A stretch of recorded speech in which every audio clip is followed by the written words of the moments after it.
Stand by to launch FanStream Sports. 3, 2, 1. Let's start. Hello, sports fans. Welcome to FanStream Sports. Nothing but pure sports. This is the JP Show. JP, it is so good to hear you back on the air. Stand by. Now, here's JP. All right, it's a beautiful day out at Carrollwood Country Club here. Welcome to a Monday edition of the JP Peterson Show. This handsome devil right here to my right is Sweet Lou Maggio, who's on the board of directors of the Sports Club of Tampa Bay. That's why we're here today, to raise money for all their great charities, the Boys and Girls Club. Nick Geddes joins us from our studio, or his studio. Good morning to you, Nick. How are you? I am Nick is doing. dry. I It's am. that cold. All right, Nick. I hope you're warm, Nick. It's a little breezy here, but It's a little cold coming it's, through the it's window. getting dry but, here. That's cool. Yeah, it's a beautiful day. It's in the high 50s. High 50s, and Yeah. thank God the rain stopped last night. Thank the Amen. Lord. Yes. Now I got a limp on a cart path only today, but I'll be okay. That's okay. All right. We'll figure it But out. then again, JP hits him straight, so he won't be losing anything. No, will you, we're right JP? down the middle. No, Right down the no. middle. I got that. I'll JP. actually, if you want me to, I'll hit him next to the car path. I'm that accurate with my driver, Yeah. so we don't have to walk too far. I won't even go there, JP. Ah! Yeah, this is Oh. exciting, man. This is our second annual. It's the Leonard and George Levy golf tournament. You know, people don't realize as far as the sports club is 60 years old, and Leonard and George Levy are actually the George Washington of Tampa sports. That's right. These are the guys that brought the Buccaneers in here. They were two of the most well-respected people in the city. They both passed on, but we do this in their honor. Yeah. And because it's Great funny. men. It's funny. Like I said, everybody goes, you mentioned George and Leonard Levy, and they go, we're in.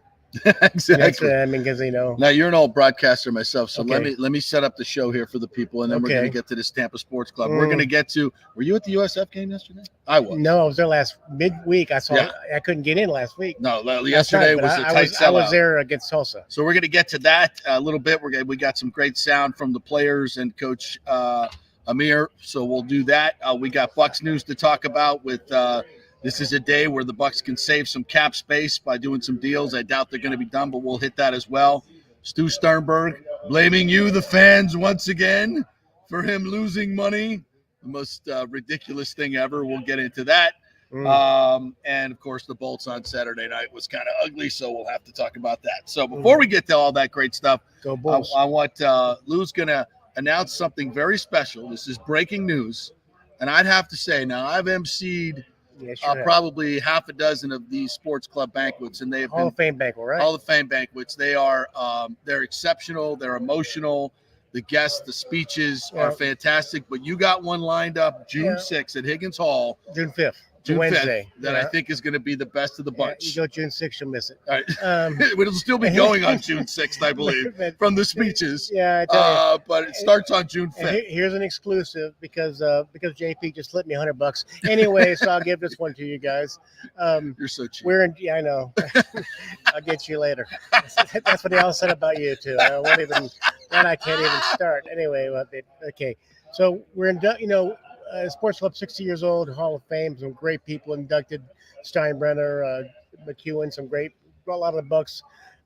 We're inducting this year Bobby Diaz, Yes. who is a state champion softball coach at Chamberlain. Mm-hmm. USF great Charlie Bradley. Yes. Charlie Bradley was on Okay. the hype video Yeah. to start the game yesterday. Yeah, Yes. he was. And then, of course, we have Bruce Arians, former Bucks coach. Super Bowl champion Bruce Arians going to go in. That's going to bring a lot of Be great wearing that- folks out. Being to that honor red, him. wearing Yeah. a little red cap, I'm sure. Yes. Titus O'Neil. Titus O'Neil. Oh, he'll be here today. Great. So we'll sit Okay. down with Titus and Yeah. talk some. You can't get Titus mad because he keeps breaking these clubs. He keeps snapping them, and then He goes through a set every time he goes to plays the golf. I secretary don't get it. and, I don't get it. and no one tells him no. I don't know why. Anyway, they were inducting Aaron Andrews. Aaron Andrews, my former intern at News Channel 8. Bloomingdale High School, right there in Yes. Brandon. And She's then, done pretty well for And herself. then, God, what's the guy? What's his name? He's He used to coach at Florida. Yeah, something like. Talk like this. Can you say the old ball coach? Steve Spurrier? Steve Spurrier. An exclusive right here for you, JP. That is the breaking news. Steve Spurrier will be going into the Tampa Sports Club Hall of Fame. Now we're gonna have him speak last because I'm gonna let him speak as long as he wants because people will be there. We're Like I said, it'll go into June 6th. gonna start selling tickets next week on sportsclub@tampabay.org. and get them fast because they're going to sell out. Yeah. We had to move it to Higgins Hall because of Spurrier being there because people are going crazy. Yeah. So I didn't leak it out to the news, so you guys, but I told a couple of people and already got like 8 tables sold. They want them. Yeah. Yeah. Well, he's such an icon. And I mean, the whole list is just he was unbelievable. It's funny. He's so hard to get a hold of him. Called Tommy Shannon, got him on the phone. He goes, "Oh, George and Leonard Levy. Yeah, I love it. I'm coming." Yeah. So he's coming. That's fantastic. He's coming, man. He's been on our show many times. Yeah. Sharp as a tack. So yeah, we normally keep it at a limit. Now when JP commentates these things, I give him notes on what to say like 4 minutes before the show starts, but he does a pretty good job. But this time, JP, when we like to yank people after 4 or 5 minutes, you let him tell his biscuit recipe. Anything he wants to tell, you let Spurrier do. Titus has been known to hold a crowd as well. He can speak. And, he is one of the most incredible public speakers you'll ever get. Again, no one's going to tell Titus to get off the stage. Aaron, 6'5". Aaron knows a little bit about public speaking, so I'm sure, and she's funny. And she's be honest hilarious. with you, they both when we both told them that when they're inducted, they go, great. I go, we know Spurrier's going to be there. I go, we're there. Yeah. I mean, it's pretty crazy. Well, Titus played for Spurrier. Titus, did he play for Spurrier? I think he played Gators. He was at Gators. I don't know who he played for. He was there. I think he did. I'm trying to put the numbers and together. his son just signed a scholarship there. Yeah, his son's going to play there. Yeah, so one of his sons. Yeah, and of course Bruce is fantastic. If you've never heard Bruce speak, Bruce Arians, he is hilarious. You got Gary Koch here there, right? Yeah, Gary's going to stop by. Yeah, I'm going to ask him about Tiger and give him some tips for today. Jordan Spieth signing a wrong scorecard or putting out a wrong, getting DQ'd in this day and age. They have to write down their scores on the PGA Tour. How lucky are you? Isn't there somebody else keeping score? How lucky are you here to be with me? Always, Lou. Hey, he's got a good looking. I don't know. I mean, back in the old days when you were surrounded by Playboy playmates, it might have been a little bit better. Not that this list is not fantastic. And now you're engaged to one. So anyway, it doesn't matter. So it's pretty good. I'd get in trouble anyway. Yeah, she would. She keeps him straight. I like that. All right. So tell me about today. What do we got going on today? What are we raising money for today? Raising money, like I said, raising money for the Boys Club, of course. Boys and Girls Club. And then actually we're going to start. There's a few other charities we start working on also. And this is like we did it last year. And we surpassed the numbers from last year. And it's very exciting. We have over 150 golfers. Nice. It gets bigger and bigger every year. And it's like, this is a sports club. We should have sporting events. Yeah. And so, we get involved in it. We go to the Rays games. We go to the Lightning games. Sports club is a great thing to join. Tell us a little bit more about that. It's $100 a year. Yeah, it's great. And by the way, when are you joining? As soon as I can. Yeah, and now that I'm no longer a member of the esteemed media News Channel 8 and 620 WDAA, I can join these clubs. And I'm not going to loan you the $100 you just flipped me to join anyway.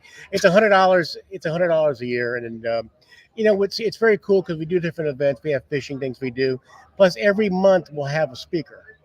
We had Sam McDowell. We got Brian Cashin coming next month. And so we'll have like a little a dinner. Palma Sea is our location. Palma Sea Country Club is our home base. And we'll have like a meal, and then we'll have a speaker come in. They've got Derek Brooks has come, Rondé Barber's come. They've all come in and spoken. It's John a real Cooper. It's a really interesting broadcasters. It's an interesting evening, keeping people updated on sports. Actually, we want to get you in a panel together. Come in one day. Yeah, we'd love to do it. It's always fun. Questions. And it's just a lot of the movers and shakers in the sports arena in Tampa Bay. It's a great way to stay connected to everybody. If you're a sports fan, like you said, $100 gets you in, and it's a really, really fun group too.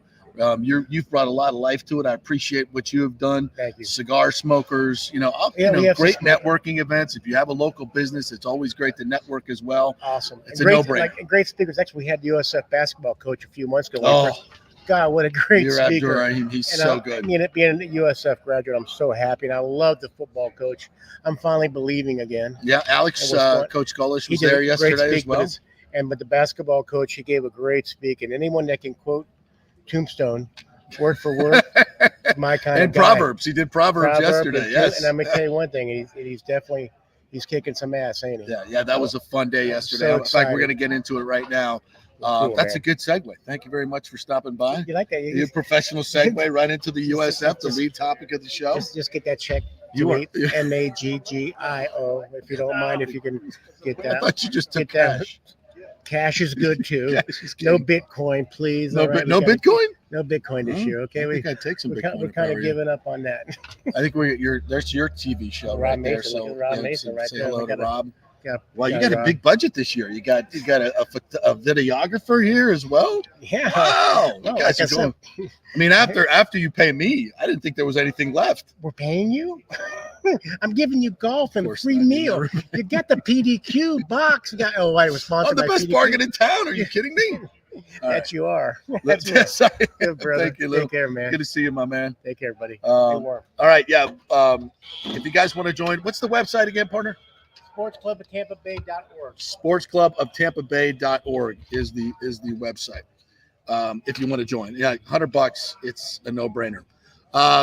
Nick, everything look and sound good? Yeah, we are all good. It looks like the glare is a little bit better on your end.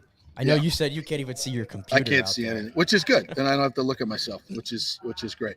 All right, so let's get into a little bit of USF.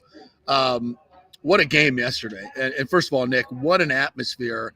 I had not been to the Sun Dome probably since it's been a while, probably 5 or 6 years, especially since they did the renovation Sun Dome, I said, Yingling Center now. And it was packed to the rafters, 10,000, 6 and change. Record crowd, biggest like the last time they sold out was 2001. So the atmosphere was electric. 24th ranked FAU in town, 14 guys back from their Final Four team. Dusty May, the coach, ESPN, noon tip off.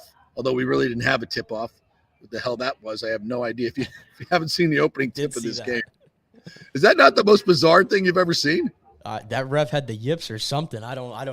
Yeah, it's like he had idea. the yips, and then he the guy tapped it, and he just looked, and the guy looked. Everybody looked at him, and he said, "Go ahead, play."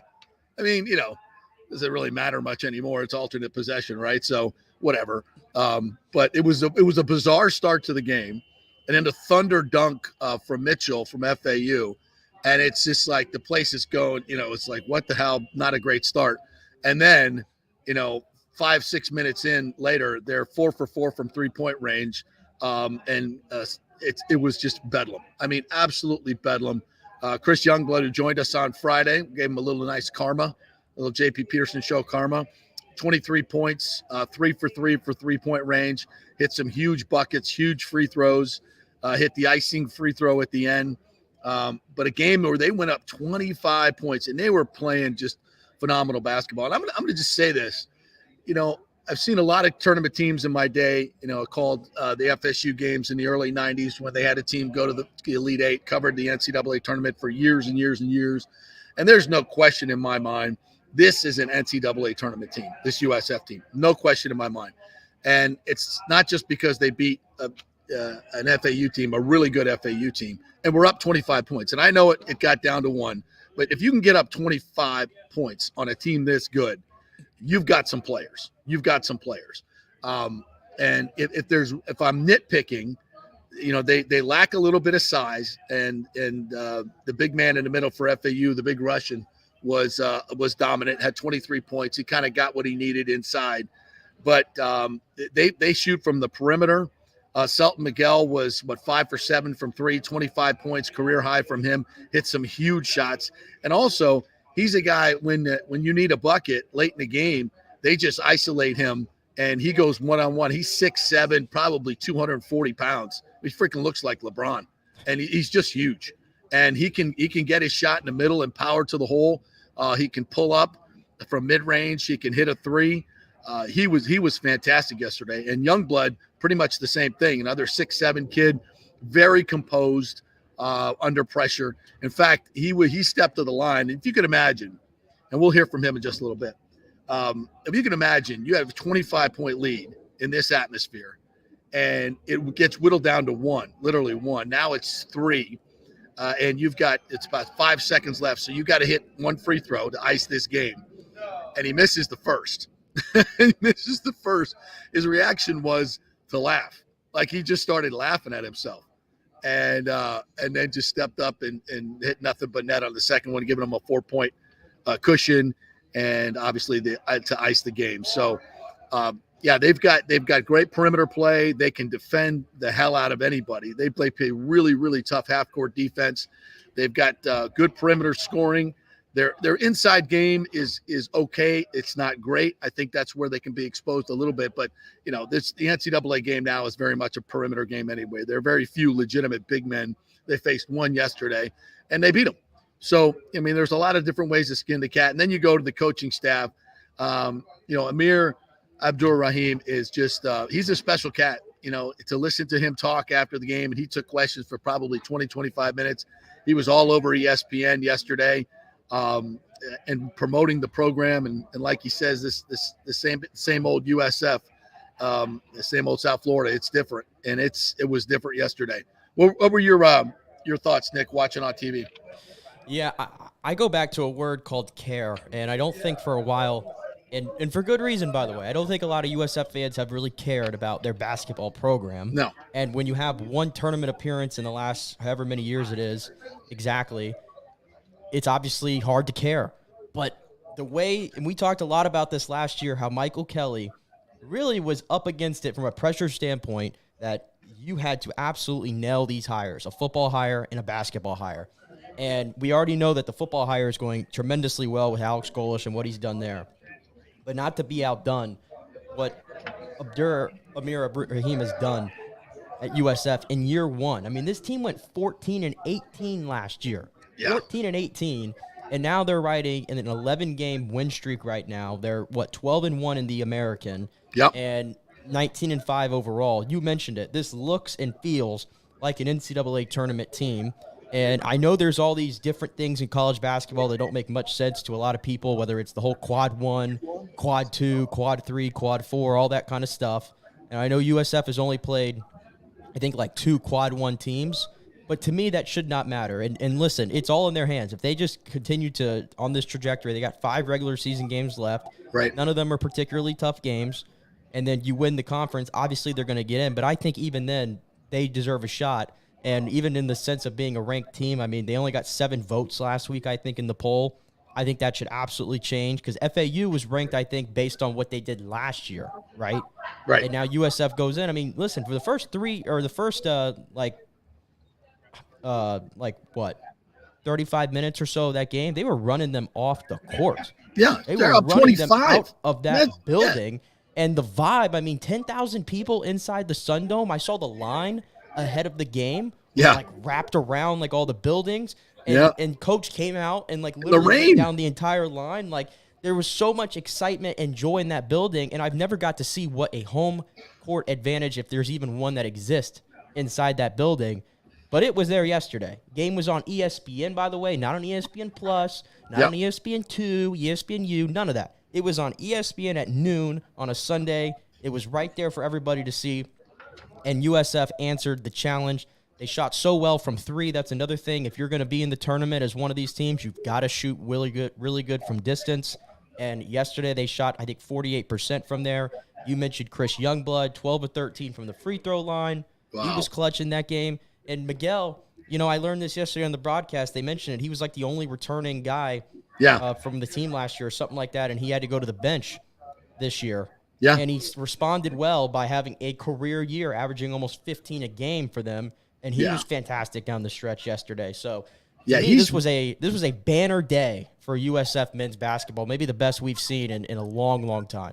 Well, I think you can honestly say where this program has been. I mean, they got to the tournament in 2011 with Stan Heath, and those were some big wins. Obviously, I mean, you got to get to the tournament, I guess, to equal those wins. This just feels bigger because of the fact that this program has struggled for so long, and the fact that all those things that you mentioned. I mean, they have a 1-game lead now. Honestly, a game and a half, because most of the teams at the top they've beaten. So they've got a game and a half cushion with 5 left, which 3 of those should be gimmies. They got to play at Charlotte. Yep. There's one other tough one on there too. But for the most part, they got a great shot at winning, and this will be their first ever regular season championship in any conference in basketball. I mean, that's incredible, especially given where this. I mean, how many players did they have returned this year? Like none. I mean, I guess that's good when you're 14-18, but I mean, it was a complete rebuild, obviously. And Amir, coming from Kennesaw State, brought Chris Youngblood with him, brought Pryor with him, I believe, a couple other guys from Kennesaw State that went to the tournament last year. Yep. But it's just the way he coaches. And we heard, Chris talk about this on Friday's show, being intentional about your relationships.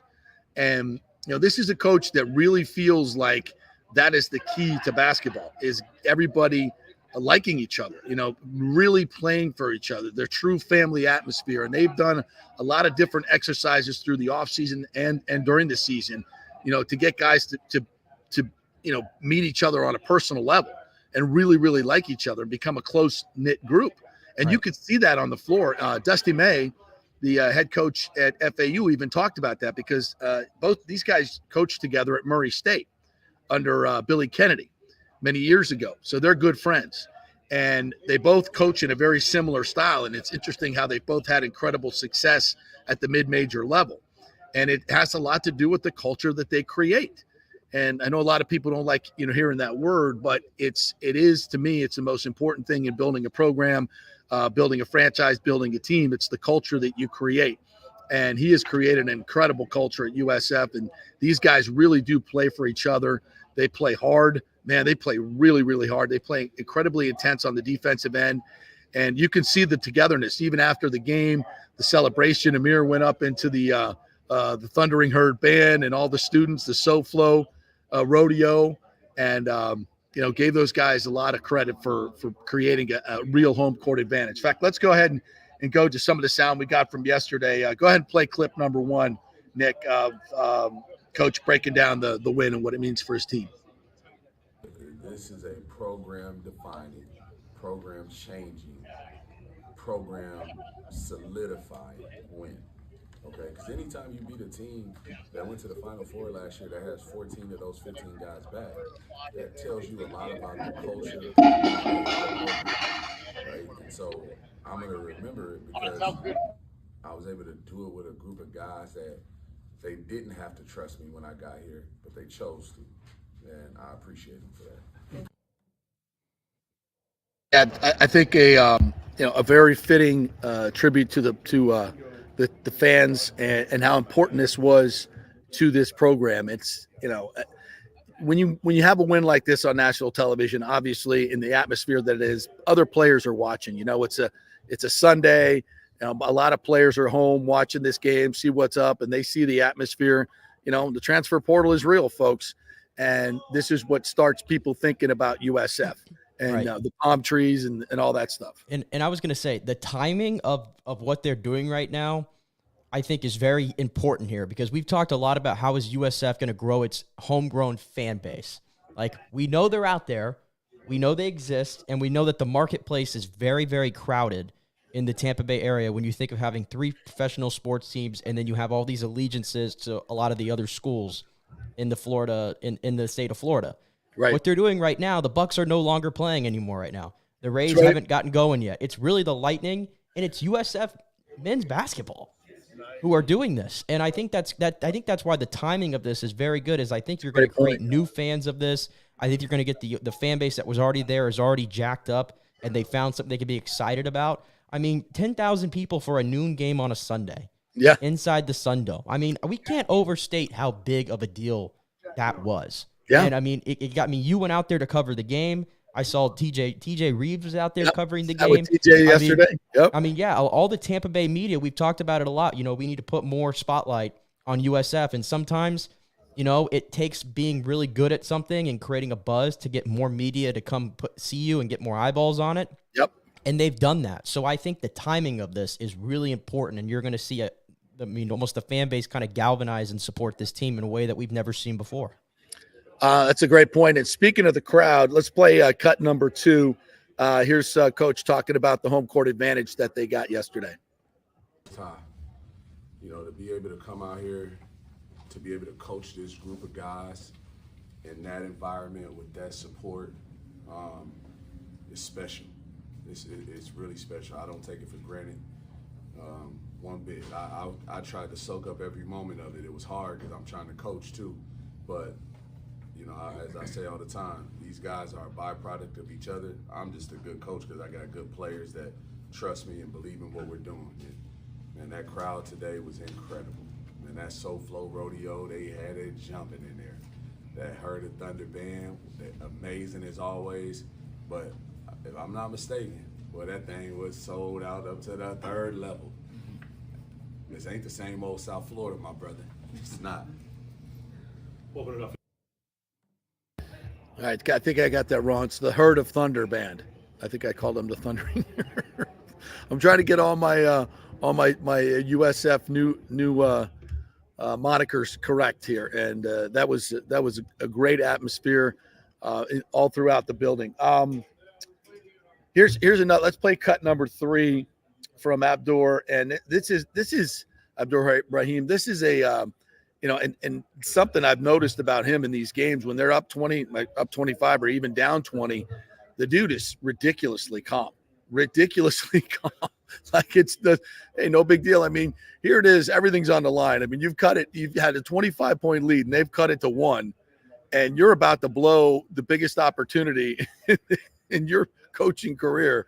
And he's got the guys and he's just smiling. Not even and he told a little story about why, this type of pressure doesn't bother him at all. Check this out. And we were always, I wouldn't for one second say we were poor, right? But like, I can remember my dad going to work at night. I can remember my mom, we might be down, guys, about $20, and she go to it wasn't Publix, I guess Kroger back then, and man, she figure out a way to get us a meal. That's tension. That ain't tension. That's a game, right? And again, I told you I'm in the business of developing men, and so they're looking at how coach is gonna react. So all I'm thinking is stay calm, stay collected, stay focused, because they're gonna respond how I respond, and that's the way you should stay cool. Isn't that interesting? He's one of 13 siblings. So yeah, not knowing when your next meal is coming from, that's pressure. That's tension. Playing in an arena like this, it's just fun, where you tell your players pressure is a privilege, right? This is fun. You're not going to do this on a Sunday afternoon or Saturday night, playing at the rec center. This is fun. So treat it that way. And that's the way they did. And that was, I tell you, in a spot like this, what you typically see with a team that hasn't really been in situations like this, although these players have, by the way, a lot of them from their former places. I was amazed at their composure. Even Reed, the point guard, the freshman, little kid. I mean, he was cool as a cucumber. I mean, they were pressing him hard. And those are 2 NBA guards that FAU has, and they were pressing him hard. He did not flinch one bit. None of them did. None of them did. Well, I think the biggest compliment I could give to this team, honestly, is the way they play under pressure, like you mentioned. And if you look at their schedule this year, they have played in a lot of close basketball games, okay? They have been in these pressurized situations. They know what it's like. So even when they got up 25 in that game yesterday, and listen, FAU's a good team for a reason. They were in the Final Four last year for a reason, and Dusty May's an outstanding head coach. You knew they were going to come all the way back, but for USF to be able to bear down a little bit and close that out the right way, even when it got down to 1 point, again, that's a tournament team in my opinion. Yes, they are. It was a fantastic win for USF. And sitting down with me now is the great Gary Koch, the Payne Stewart Award winner from last year. How's that sound every time you hear it now? JP, it's still a little hard to comprehend. Yeah. It was such a surprise. Especially the way I found out with Tracy Stewart walking awesome. in my front door with the Payne Stewart Award in hand. It's a great memory. It's something I will cherish for the rest of my life. Wonderful way to wrap up a career, especially receiving an award basically given to you by your peers. Yeah, it's awesome and well-deserved, my friend. And everyone in the golf world, I think, has applauded that choice of you. And getting the award is great. It's the most prestigious award in golf, as we know. But having your colleagues, your friends, some of the greatest players in the game who have received this award comment on it and how well-deserved, that's got to be even more special, right? It is, sure. Peter Jacobson, who is a former winner of the Payne Stewart Award as well, and a former colleague of mine at NBC, we were talking about it a little bit. He goes, you play your way into the Hall of Fame. Right. He says, but the Payne Stewart Award comes from your peers. Yeah. And the appreciation that they are showing for what you have done, not just for playing golf, but the things you've done outside of play. And, to me, that's very special. I've been fortunate in my life to receive a lot of help from a lot of different people. And it's nice to feel like you can, as life moves on, help other people in the same way. So, and now you're not doing golf TV anymore. So you have lots of time to come out and do great things like this with the Sports Club of Tampa Bay. And you've kind of become the chairman of this golf tournament, whether you like it or not. And honorary chairman. Yeah, Lou does all the work. Yeah, that's right. That's right. That's the way you like it, right? That's much better than the other way around. Yeah. No question. Absolutely. So what's this day like with coming here in your hometown and enjoying it with all a lot of the Hall of Famers are here today. Titus O'Neill, a whole bunch of them are here. Yeah, it's exciting, obviously. Having been affiliated with the Sports Club of Tampa Bay for a long time. Yeah. I think I was inducted into the Hall of Fame about 30 plus years ago. So, the Tampa sports community is a great fraternity. It's a great group. And, to be a part of that and still be a part of it is a great honor. I knew George and Leonard Levy very well. Yeah. I always appreciated their support of sports in the Tampa Bay area, and especially youth sports.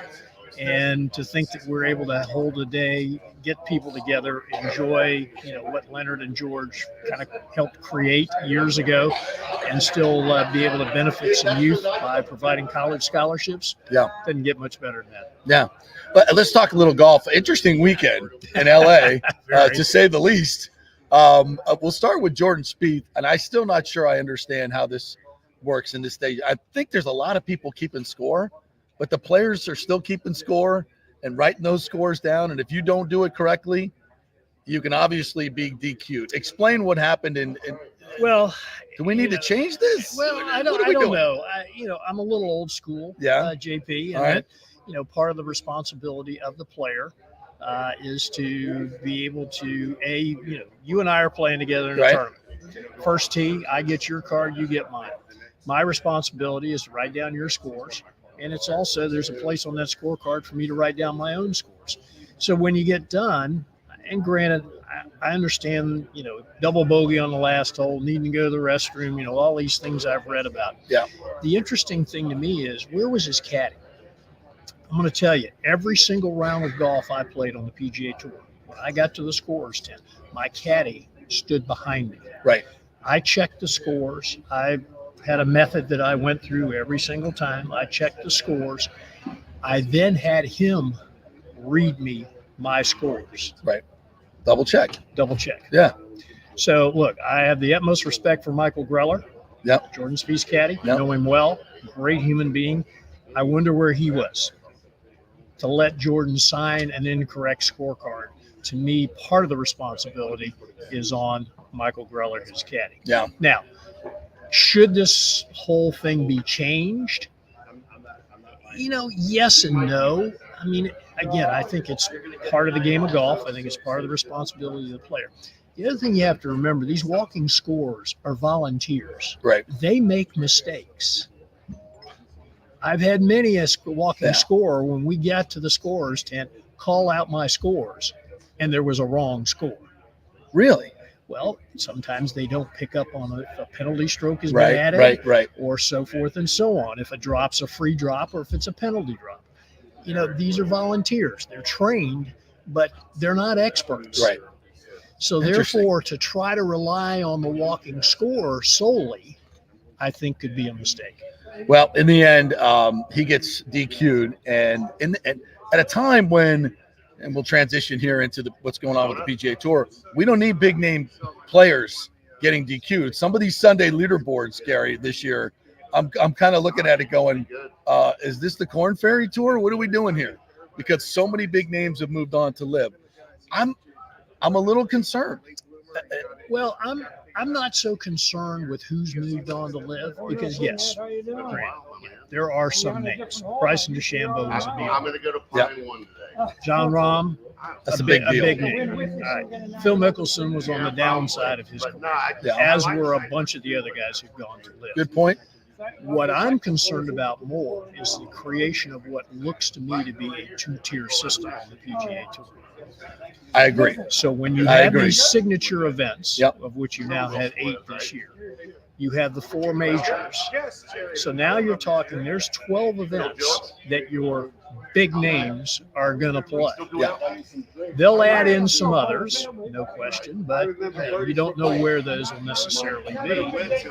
I think there's a real chance that you're going to create a system where big names, for the most part, play certain events.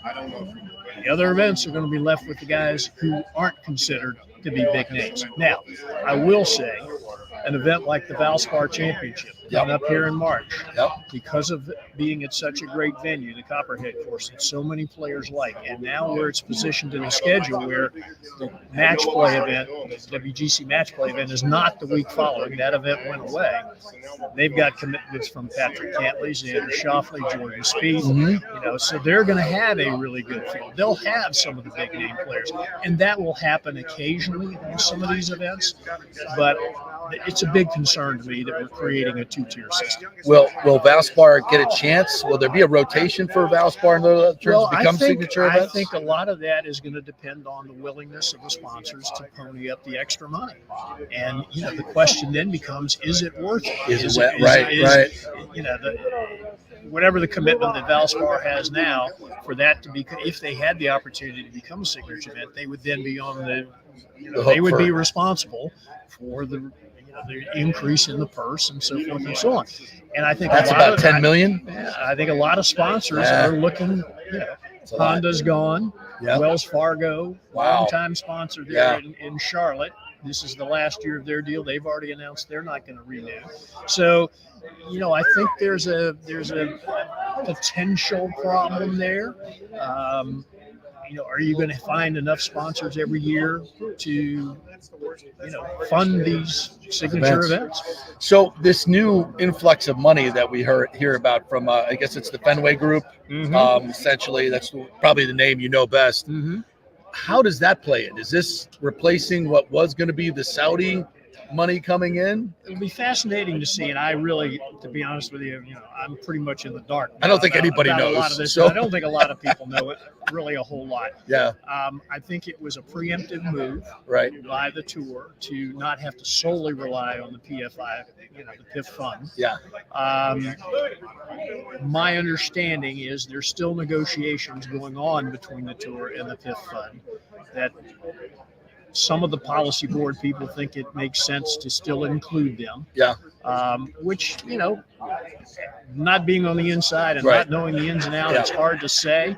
I do think it puts the tour in a stronger bargaining position, obviously, that they don't have to go and get this money from the PIF fund when they have this other money coming in. Leverages everything. Yeah. Now, the interesting thing to me is, with this money coming in, is the creation of a new entity, a for-profit PGA Tour Enterprises. My understanding is the PGA Tour, which is the tournaments, will stay a 501c6, not for profit. So, the charitable component, say again, like the Valspar Championship, where it's Copperhead Charities, that actually runs the event. Right. And they're the ones that distribute the funds to the charitable organizations within the Tampa Bay area.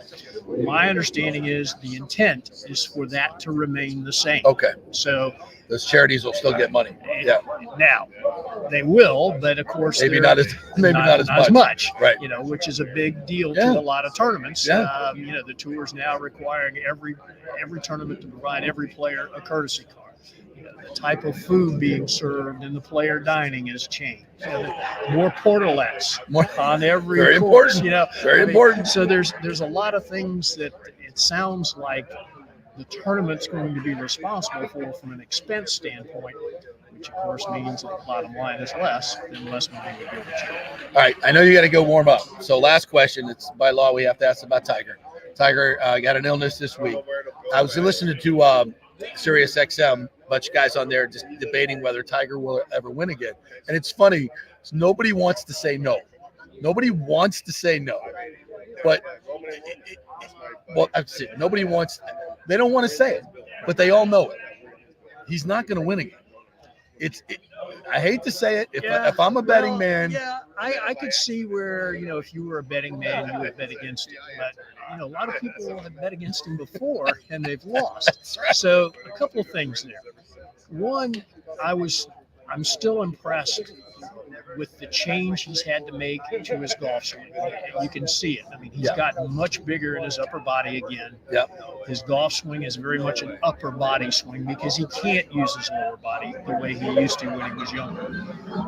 But he's still creating a tremendous amount of speed and distance. Yeah. I mean, there were a number of tee shots that he hit in that opening round that were 320 yards off the tee. So that aspect of his game, to me, indicates that he can still compete. What I think will be the most interesting is how often can he play? He's hoping that, he said, I'd like to play once a month. I think if he could do that somehow, he would knock enough rust off, competitive rust. That's the thing.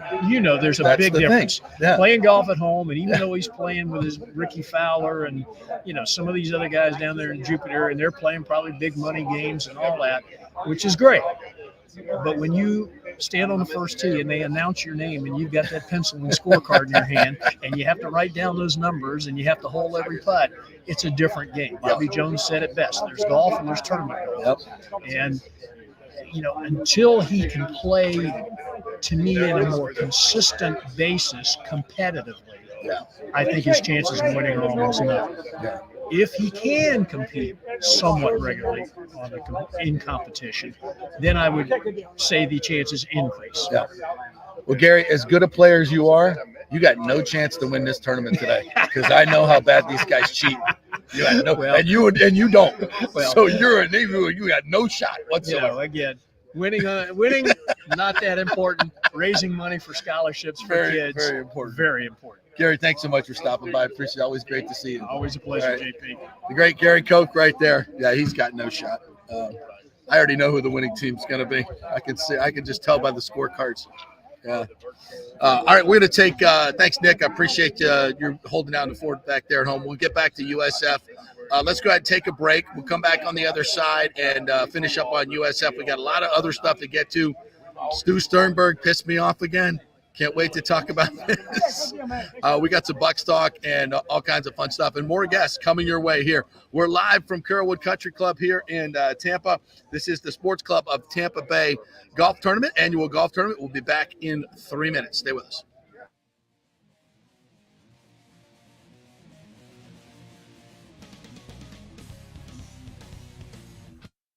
JP here for my friends at your local Synovus Bank, and I do mean friends, and I do mean local. One of the local managers in Tampa is John Acosta, big fan of the show, and I've known him for over 40 years. He's been in local banking since 1983. You talk about developing relationships. You don't stick around for that long unless you're doing things the right way and have a great reputation, and that's the focus company-wide at Synovus. Big enough to handle any complex international transaction, but small enough to answer the phone when you have an urgent question about your business or personal account.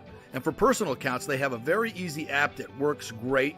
You can do everything online. And for large or small businesses, you will get that personal touch and services to help build your business, taking your dreams and aspirations from the whiteboard to reality. We can make that happen. Let us show you how. For a get-acquainted meeting to open a business or personal account, just call John or go to synovus.com to find out where your local branch is. All right, this is for all you guys who don't want to go to the gym and do 5,000 crunches. At Bay Area Modern Medical Center, you can get on the new True Body machine where you can reduce fat and tone up your muscle. It's like doing 54,000 crunches in just 15 minutes. Define your body as you see fit. True Body offers personalized muscle stimulation that delivers the equivalent of those 54,000 crunches in just 15 minutes. Just get in touch with them at Bay Area Modern Medical Center, BAMMC.com. Chris Lugo and the team over there will set you up on TrueBody and get amazing results. Non-invasive with comfortable and little to no pain and zero downtime. You can isolate and target those areas that you want to improve and treat multiple areas simultaneously. It's an amazing machine, so check it out at Bay Area Modern Medical Center, BAMMC.com. JP here for the Geddes Gordon Real Estate Group and our good friend Jane Geddes. Folks, simply put, there is nobody like Jane. Jane is a former LPGA two-time major championship winner. She was also vice president of talent relations at WWE.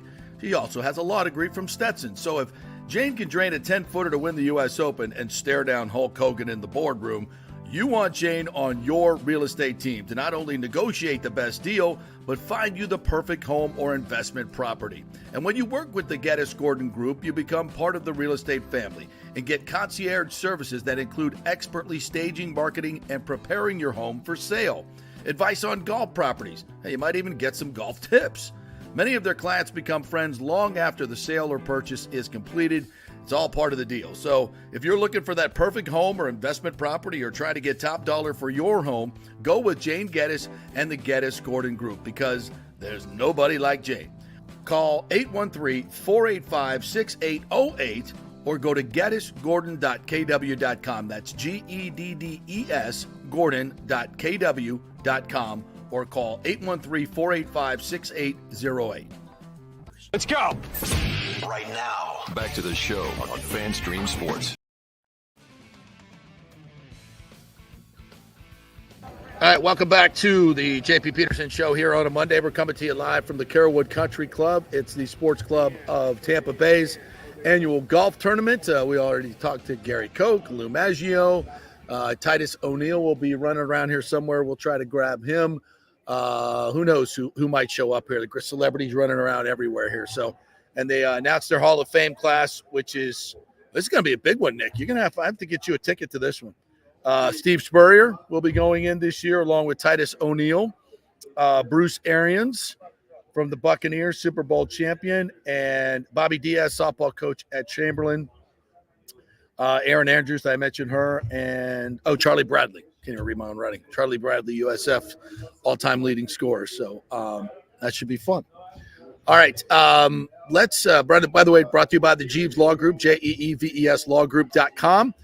We had Scott Jeeves on, I think it was last week, and he predicted that Florida State would be able to come to terms with the ACC, get an out-of-court settlement, and get out of this grant of rights. And the news broke on, I believe it was Friday night, Nick, correct me if I'm wrong, where that's basically what the answers to the lawsuit. We'll get too far in the weeds here of the legalities, but most of the legal experts concluded that with the answers to these lawsuits, that it looks like the ACC is going to try to come to an agreement with Florida State that's manageable to get out. It would probably be in this $60 to $100 million range exit fee, which ain't cheap. But when you're running a $30-40 million deficit a year in your grant of rights, obviously, even with my Florida State math, I can figure out you can make that up in 2-3 years. So obviously this is a great development for Florida State, and it's going to, obviously affect the way the realignment moves forward. And I've said many times, I think they're headed to the Big Ten, whatever we're going to call that moving forward, and as opposed to the SEC. A lot of people, have disagreed with me there, but I just don't think FSU wants to get back in bed with ESPN when they can go to Fox, which basically has the Big Ten contract. And I'm not sure the SEC wants Florida State. They don't bring to the SEC what Florida State would bring to the Big Ten in terms of television markets in Florida. Obviously, the SEC already has that with the Florida Gators. I don't think the Gators want any part of FSU being in the SEC. So to me, it seems like it'll be going to the Big Ten. What are your thoughts? Yeah, I would probably say the Big Ten is where I'm leaning it. And I think they're going to get out of the ACC at some point. I don't know what the exact details and the specifics of it are going to be, but they will absolutely find their way out of it. I don't think they're going to be alone. I think once Florida State figures out a way to get out of this deal, you're going to see, as we've been saying, agreed, Clemson, Miami, North Carolina, any school in that conference that is serious about football and trying to win a championship in the future is going to follow, and they're going to let Florida State take the heat for it right now. They're going to let them be the ones to be the leaders on this, and eventually they will follow suit. I do agree with the Big Ten for the reasons you mentioned, and even from another point, and, you can debate if this one really matters that much, but from a competitive standpoint, I still think the Big Ten, even with adding Oregon, UCLA, USC, Washington, I do think that conference is still, or at least going this past year, even though Michigan did win the national championships and they proved that they were legit. Yep. I do think that conference, though, is a bit overrated. In the long term, yeah. It is a bit overrated. I still think there's a lot of teams in there, whether it's the Northwesterns, the Illinois, the Indianas, you can go on and on and on, the Minnesotas, that I don't think are ever going to really be competing, especially now with the conference being a little bit more top-heavy. Yeah. I don't think they're going to be competing as much, but I still think the SEC, adding in Oklahoma and Texas and all the other schools they have, the SEC is still the premier conference from that standpoint. So the Big Ten, I think, because you got to look at the teams they added in. Oregon is absolutely going to compete year in and year out. UCLA, 100%. I mean, they just had their head coach dip and take an offensive coordinator vacancy. That's weird. Else. That's not great. Weird. I'm not as big on the whole Lincoln Riley USC train. In my opinion, if you're winning 7 games with that guy at quarterback, Caleb Williams, I think I have some concerns about them. And then Washington, we'll see how they look in the transition out of DeBoer. So I think the Big Ten could use a little bit more of a step up in some of these bigger brands that are really good at football, like Florida State, Clemson, and so on. So I do think the Big Ten is the best fit. I agree. So we'll see where that goes. But I think for Florida State, and I had heard, they want to be playing in the Big Ten by 2025. That might be a little bit ambitious. Should probably be, I think, probably 2026. But we'll see. We'll see where it goes. Guess what? Ken Hagan just walked by. He's coming back in 10 minutes. So, would this be a good time to launch into my Stu Sternberg tirade? I knew you were going to get to it at some point. Oh, well, now's as good a time as any. And Ken can bring us up to date on what he knows about what's happening in St. Petersburg. By the way, and an update here on that, last week we had heard that the vote was supposed to take place in April, but the commissions, the Pinellas County Commission and the St. Pete City Council still don't have the final financial documents. Imagine that. So the plan is to have the documents debated in council in I believe in April is what the report in the Times said last week, and then a vote in May. And then, of course, Brian All putting pressure on everybody that if it's not done, if it's not voted affirmatively in that first vote in May, that it's going to fundamentally change the deal in terms of the timing. Now, let's remember, folks, the Trop is not going to explode at the end of 2027, at least by itself. They can play another year in there. They can play another 5 years in there. Nobody wants that except Nick. But they can, so there is a deadline, but it is certainly by no means a hard deadline. It's not like, that they're not going to have a place to play. They're going to be building the new stadium if they do build it in St. Petersburg right next door. So just like they did with the Falcons situation in the Georgia Dome and the new stadium that they built right next door, literally like yards away. If their time runs out, then they can play another year. So let's keep that in the back of our mind. So when Brian Auld is talking about the deal fundamentally changes, to me, this is all about pressuring these government entities to do this deal when they're not going to see the final financial plan until weeks before they're supposed to vote on it. And then here comes Stu Sternberg. And if you have the quotes in front of you, I can't see it due to the glare here, my friend. If you have the quotes in front of you there, you can bring them up. But basically what Stu said was, we want to hear from the fans. We want to hear from the fans and to get on there and tell your lawmakers in Pinellas and St. Pete what you think about this deal. Yeah. And I agree with him. Yeah, I think you should tell them. This comes from, to get it right, it comes from Brian Auld more specifically than Stu, at least in the article that Topkin wrote. And he said at a panel discussion, they encourage fans to write to council members and commissioners to let them know how important they consider the new stadium, which would be part of the redevelopment of the historic gas plant district. And like you said, that vote is now going to be a month behind. And, I think most Rays fans, at least I'm on here, we've always been saying, like, the old cliche, and until you see the shovel in the ground. And I think Stu even said that this weekend as well at the Fan Fest, is that, he's doing everything he can just to get a shovel in the ground. I'm curious to see, because the deadline is already been set, and I know they can extend the lease and the trop and all that stuff if they really have to. Of course they can. I don't think Major League Baseball wants that whatsoever. No. I think Manfred is starting to be very clear that this needs to resolve itself. It's been going on for far too long, and I think everybody in this area recognizes that. If for some reason this deal does not get done and it gets voted down, I legitimately have no clue what the next option would be. I mean, I at this juncture, I really have no idea. Like, because they've exhausted a lot of resources into this. They've had press conferences right outside the Trop announcing this. They did a whole press conference last year inside the Trop. Yep. Basically telling you, like, hey, this is going to happen.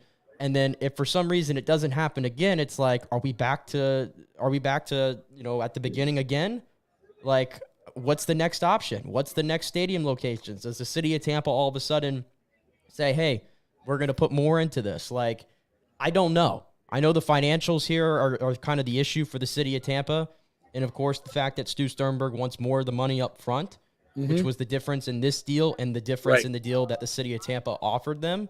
Right. I mean, the city of Tampa has to keep in mind that Raymond James Stadium is probably where their bread is buttered right now for a lot of other things. And we think that renovations that are going to cost a lot of money are coming to that stadium before it's over with. That's true. So they've got to keep that in the back of their mind. And in general, the infrastructure in Tampa, there's a lot of things and there's a lot of money that they just don't have. Yeah. So to me, the ball then that goes into Stu's court is, how much are you willing to put up to get this done and to finally get this over the hump? And how much pressure is Rob Manfred willing to put on Stu Sternberg to tell him, hey, if you have the money, and I think we all believe that it's there somewhere, what are you going to do right now? Because we're at a crossroads. Is he going to sell the team then if this deal doesn't get done? There's a lot of questions here and a lot more turns for this thing to take, if you can believe it, if this does not get approved. Well, my concern is first of all, that they're trying to ramrod this deal through in Pinellas County. I mean, it's clear this is the tactic, right? Get the financials to them late, so there can't really be a big public debate about it. Right around the time that the season is starting up, right?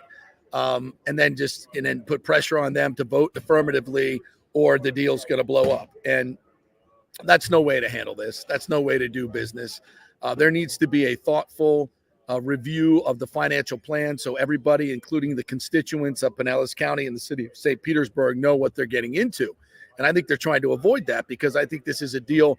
And when anytime one of the entities, the Rays in this deal, are trying to pressure you into doing a deal quickly, once you finally get the numbers, that's a red flag. That's a huge red flag.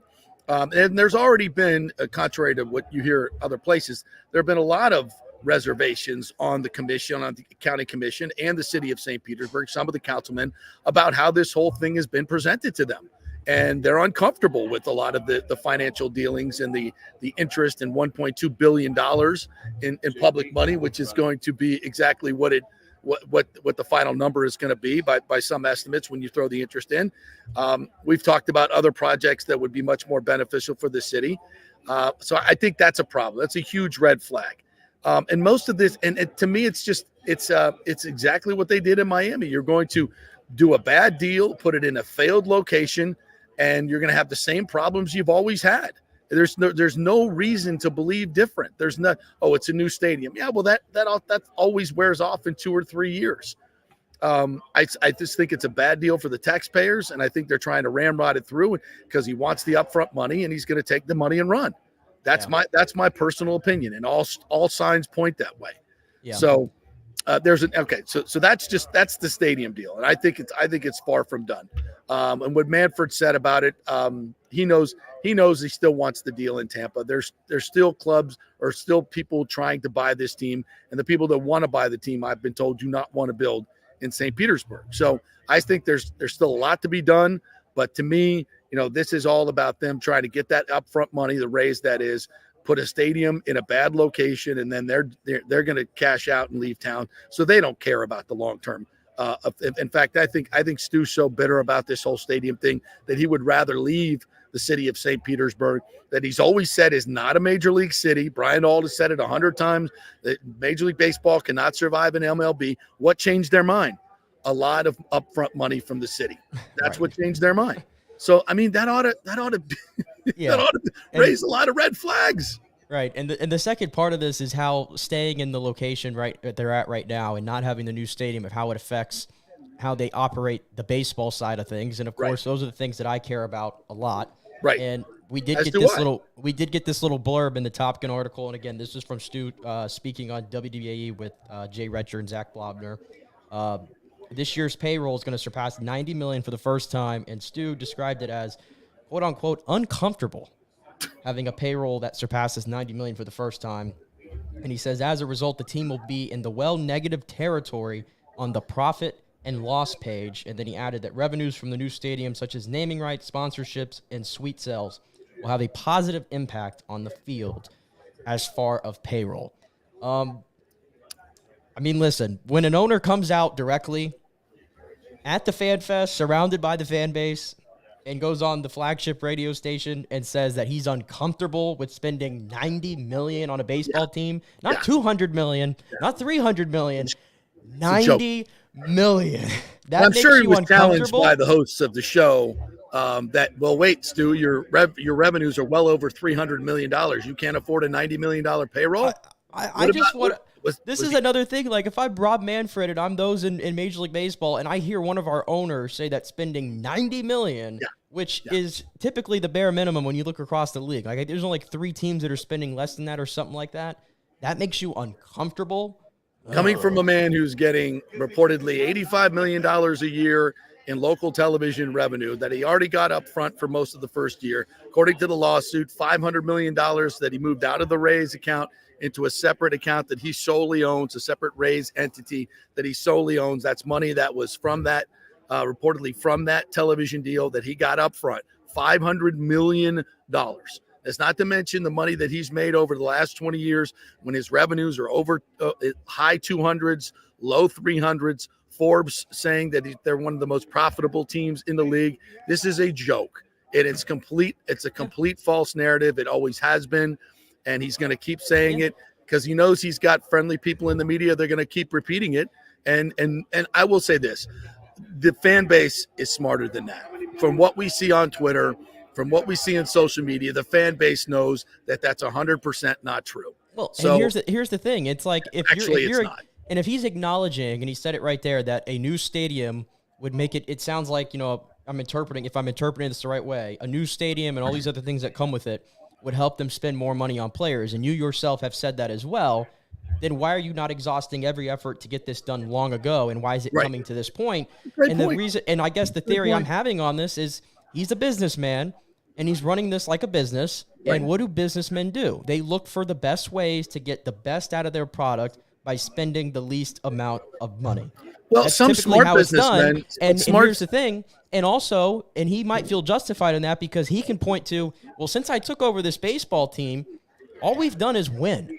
And we've hung with the big boys. We had 2 World Series appearances. All we've continued to do is win. So why do it's almost become the moniker of the team at this point. Hey, we're the team that finds all these jewels that you can't find and all these things, and we turn them into great players, and we have this great system. That's become their thing. Yeah. And I think they've just kind of taken that on, and not that there's anything wrong with that. It's just, I think I'll always keep saying that if the Rays truly want to be a World Series contending team, you need to spend just a little bit of more money and augment what you have in the great system that you've created. And I don't know if he wants to do that. Well, he doesn't want to do it because he has the money to do it, and he hasn't done it. That's all you need to know. He has the money to do it. That's a fact, and he hasn't done it. So what makes us think the more money he makes that he's going to do it? He's just going to sit there and say, why do I need to spend $200 million? I'm winning division championships and going to the playoffs, spending 70, 80 million because maybe you'll win a World Series. Who cares about that? All we want to do is play meaningful games in September, right? They're not going to, they know that they're not going to know this, but it's much tougher to win a World Series when you're spending this much money. That's a fact. The numbers show it. You haven't had a lower payroll team since the early aughts that has won someone in the lower half that has won a World Series. So we all know this. Listen, it's the same old crap here. It's a money grab for the stadium. He doesn't care about spending money on the team. And yes, they've won the regular season. And if you're happy with that, Rays fans, fine. But to me, I don't want to treat this as a business. I want to treat it as a sport. And I want owners that treat it as a sport, that don't treat it like their Wall Street a bank account. And they're that's just why here to make money. And that's the way he's always treated it. Full stop. Yeah, and that's why, like, when you look at, like, the Mets and Steve Cohen, and again, he's the richest owner in baseball, and so the situation's a little bit different. But everybody clowns him for spending a lot of money on players and everything. That's not bad for baseball. No. I mean, if you're a Mets fan, maybe you can say that sometimes they spend it a little bit foolishly, and you're still waiting on the return on that investment. Right. But he clearly is going to do everything he can to try to put a winning team out there. And I think at the end of the day, that's what you want from your owner. 100%. All right, let's take another break. We'll come back on the other side. I believe Ken Hagan's going to stop by and say hello to us. And hopefully you're not going to plug that speaker in right here. So we'll do that. We'll take a quick break. Ken Hagan will stop by and say hello, and we'll find out what he knows about maybe some upcoming Raymond James Stadium improvements, if they're still in the baseball business, what have you. We're brought to you by the great folks at Bay Area Modern Medical Center, BAMMC.com. Go to the website, get an appointment right now, and get personalized medicine that you deserve. That's BAMMC.com. Back in 3 from the Sports Club of Tampa Bay annual golf tournament here at Carrollwood Country Club. Stay with us.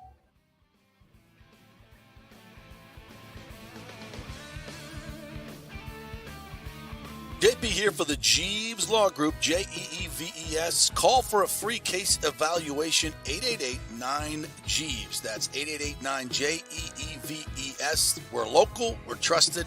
The law firm brings over 80 years of combined legal experience focusing on clients in Tampa Bay, the state of Florida, and national class action cases. If you're injured, get that free case evaluation, no cost to you.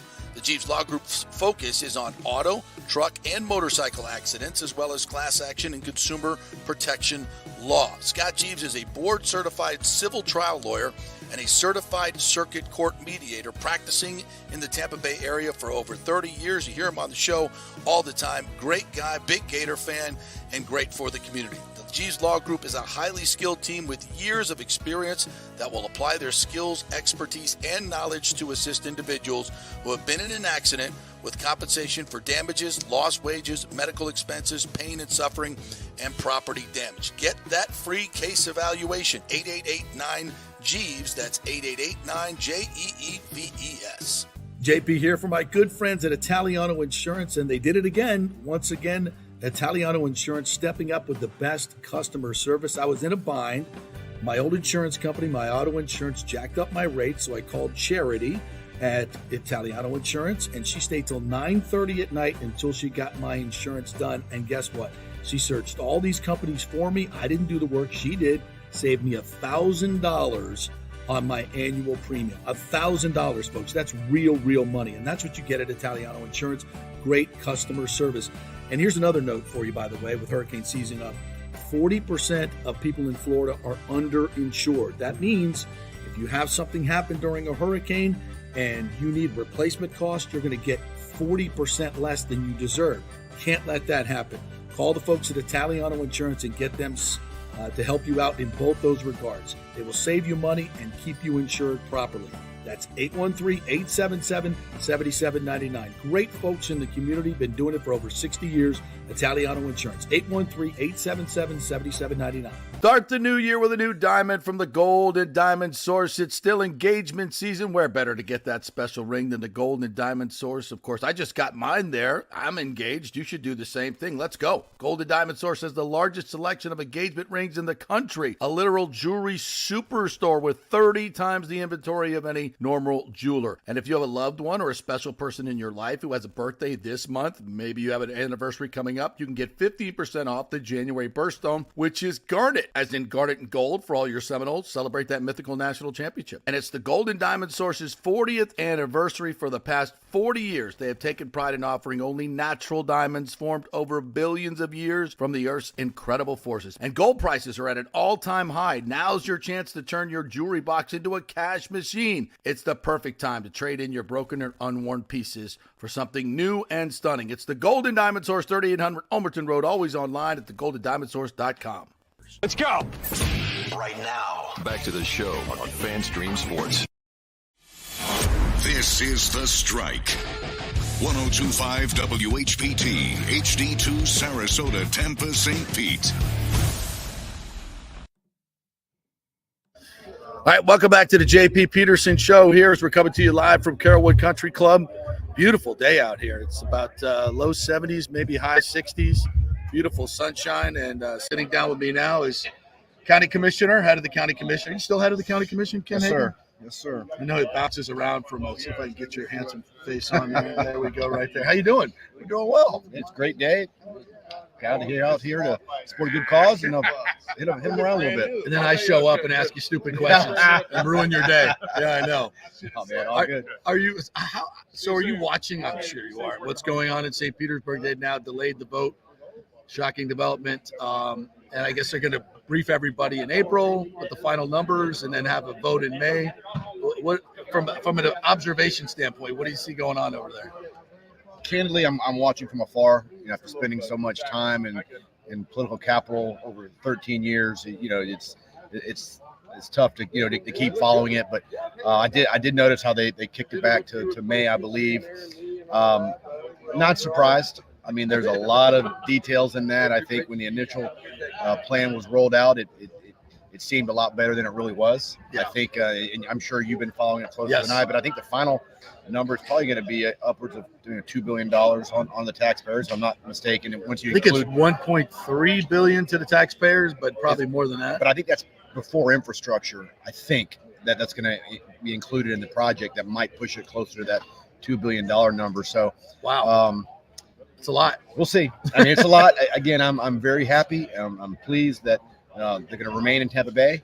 But at the end of the day, I think all parties involved recognize that the team would be much more successful and sustainable in Tampa. The Rays' own studies indicate that. Yeah. So, but I am happy that they're going to remain here. That is the important thing. Is there any chance that Tampa gets back in the game? If this, I know there are a couple of groups that are looking at buying the team.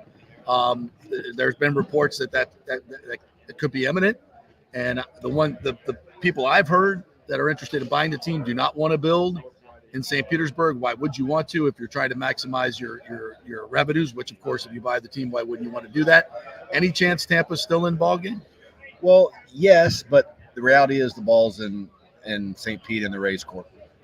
Should a new ownership come about, and again, there are at least two organizations or two groups that have not only kicked tires, but at least one have had an offer on Sternberg's table for probably about a year now. So if that would take place, then I think we're instantly back in the game, and or that St. Pete residents recognize the boondoggle that's coming their way, candidly. Yeah. And should that happen, then we're back in the game. But we're certainly not doing anything proactive at this point. We're letting the process play out. And should one of those take place, and we'd be more than happy to re-engage. You said boondoggle. I've used that word myself. I see this the way this is going about, and Brian Auld putting pressure on the county commission, saying if the deal is not ratified in May, it fundamentally changes the whole deal. The way they're going about it just seems a little, as my daughter would say, sus. It's a little sus. Well, when you think about how long it has taken for the Rays to get to this point, even though it is in St. Pete, again, I go back to the Atlanta model that I know you've referenced many times on your show. I spent an afternoon with their CEO several years ago, and he laid out exactly what transpired. They brokered their deal in 3 months, and in 2.5 years later, they were playing ball in Cobb County up there. So it doesn't have to take 13, 14, 15 years. It can be done much quicker when you have a willing partner that's willing to come on board and take the lead and not rely on the private sector and the governmental entities to lead the charge. And this will be my last question, because I know you want to go play golf. There's always been this perception, and I think it's been out there in the media, I think it's a wrong perception, that Hillsborough didn't have the money, or they never had a plan. What would you say to that? Factually incorrect on two different fronts. If you recall, back in 19, we presented a financial framework to Mr. Sternberg and to Commissioner Manfred of a 50-50 split. At that time, it was $900 million, and it was $450 by the public side, $450 by the Rays, and the Rays at that time were not willing to pay $450 million, or willing to pay half. They took their ball and went home. So that was the first offer. That if that would have come about, they would have moved forward. Again, we'd be playing ball in Ybor City this spring. Secondly, last year we proposed again another framework that showed more money coming to the Rays, but over time. It was less upfront money. Candidly, we do not have the existing capacity in our bed tax that Pinellas County does, admittedly. However, based on our model and based on the growth that would undoubtedly occur in Ybor City, we were showing them probably double what they'll receive in Pinellas. But again, that would be over time once the growth occurred. But it would be incumbent on the team to take the risk and to put more upfront money. Again, they were unwilling to do that, knowing in the long term they would make significantly more revenue being in Tampa. Well, Ken, it's a beautiful day. I won't keep you any longer. Great seeing you. Great catching up. Yeah, it's going to be a good day for golf. Let's hope so. Right. Don't let your group cheat. We don't want to see any of those ones on the par fives. All right, none of that shenanigans. That never goes on in these tournaments. Well, there you go. I think it's always good to hear it from Ken, somebody who's been involved in these negotiations. And it's just, it's factually incorrect. When people say Hillsborough never had the money, that's not true. It was just a responsible deal to the taxpayers, a fair deal to the baseball team, a public-private partnership, the way these things should be done. And that's not the way it's being done in St. Petersburg. It's a boondoggle. And what's up, Brian? The people of St. Pete need to sound off. And I think Stu Sternberg's exactly right. You people in St. Petersburg and Pinellas County need to tell the commission that you don't want to spend this much money on a baseball stadium. It's not a great expenditure, especially given the priorities that the mayor has been given by his constituents. And I've never seen building a baseball stadium as one of them. Affordable housing, equity, all these other things that he was elected on. A baseball stadium was not one of them. And I would be very interested to see where the people of Pinellas and St. Petersburg are. Perhaps the Times should do a poll and see how, if they, and it's hard, I know, because we still don't know what the final numbers are. The public still doesn't know what the final numbers are, and they're going to give those final numbers in April and say, you got to vote on it right now. You got to vote on it right now, or it's going to go away. That's no way to do business. It's no way to do public business whatsoever. So we'll see how it goes. In the end, the number one thing, Nick, like you always say, is we want the team to stay in Tampa Bay. And if the only way for them to do that is for the city of St. Pete to get boondoggled, so be it. So be it. It's better to have a stadium there than no stadium at all. So I'm with you on that front. Yeah, and listening to Ken there, it almost seems like, at least if how I'm interpreting it, is he's like, listen, I've been doing this for 15 years. I'm worn out on this whole thing. We collectively are worn out. We've given everything we can, and it's like nothing's good enough. So, I feel like all parties, to be honest, feel that way. And maybe it's different in St. Pete with Ken Welch because he's newer to the game, and maybe he's more willing to play the long game since he's newer to the whole process. But I think from the Tampa side, they're basically like, we don't know what else to offer at this point. Yeah, and I think we've given the best and truest analysis of what's gone on this deal. And the bottom line is, Stu Sternberg has never bargained in good faith. He's not exactly like Ken said. The Braves wanted to get a deal done in Cobb County, and Cobb County wanted to get a deal done. And when you have a willing partner, and when you go back and look at that deal, it was very, very much a 50-50 deal.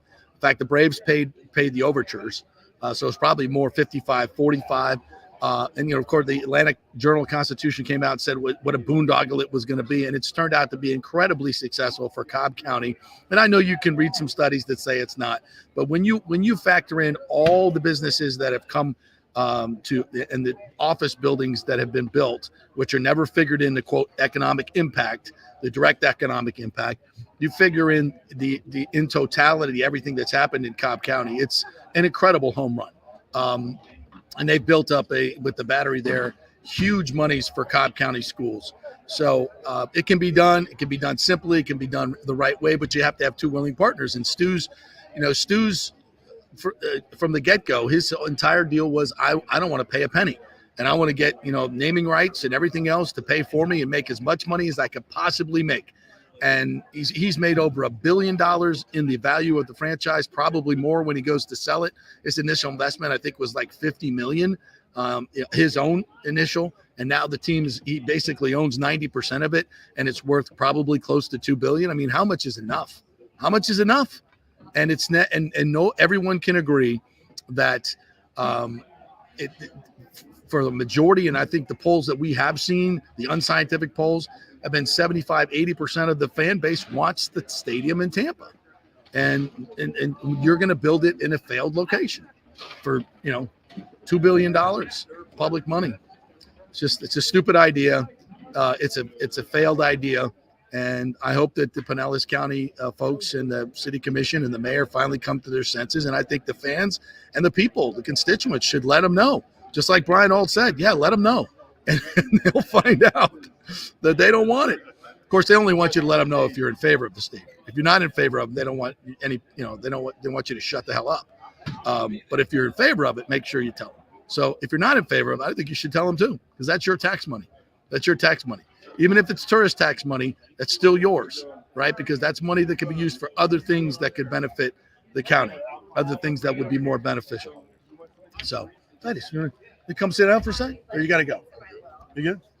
All right, let me get 2 seconds here with the great Titus O'Neil, because we have to say congratulations, my friend, on you going into the Tampa Sports Club Hall of Fame. There he is. Look at that handsome dude right there. By the way, congrats on your son. Oh, thank you, man. I mean, he signed at the wrong place. No, he signed at the right place. Definitely signed at the right place. No, of course he did. That's awesome. That's fantastic. He's going to University of Florida, following in your footsteps. How cool is that? It's awesome. It's definitely something he's desired to do since he was probably in the womb, and to have the opportunity to do it, and not only do it, following my footsteps, but also being able to go in the same year as his best friend growing up, who was one of my former teammates, his uncle, Ernest Graham, also. Yeah. And so Miles Graham is already there. Wow, that's awesome. That's awesome. So it's like having another brother on the team, Yeah, Ernest, we used to do his radio show when he was playing for the Bucks. I had such a great relationship with him at that time, and could not find the two of you have brought up two amazing sons. I'm a little worried now. Oh, I mean, the Gators may be on their way back. Well, that's the hope. I think our two sons are great additions. But yes, indeed. I think they had a really, really good recruiting class this year, and things seem to be going on the upturn. It doesn't help us. We just lost our strength coach in the spring. That's true. But I'm sure that they'll find someone very valuable to fill that position, and make sure our guys are bigger, faster, and stronger leading into the season. Well, I know we're up against, because you got to go play golf here. You got to give me some wrestling talk here. Okay. I mean, what the hell's going on with The Rock and Cody? Yeah.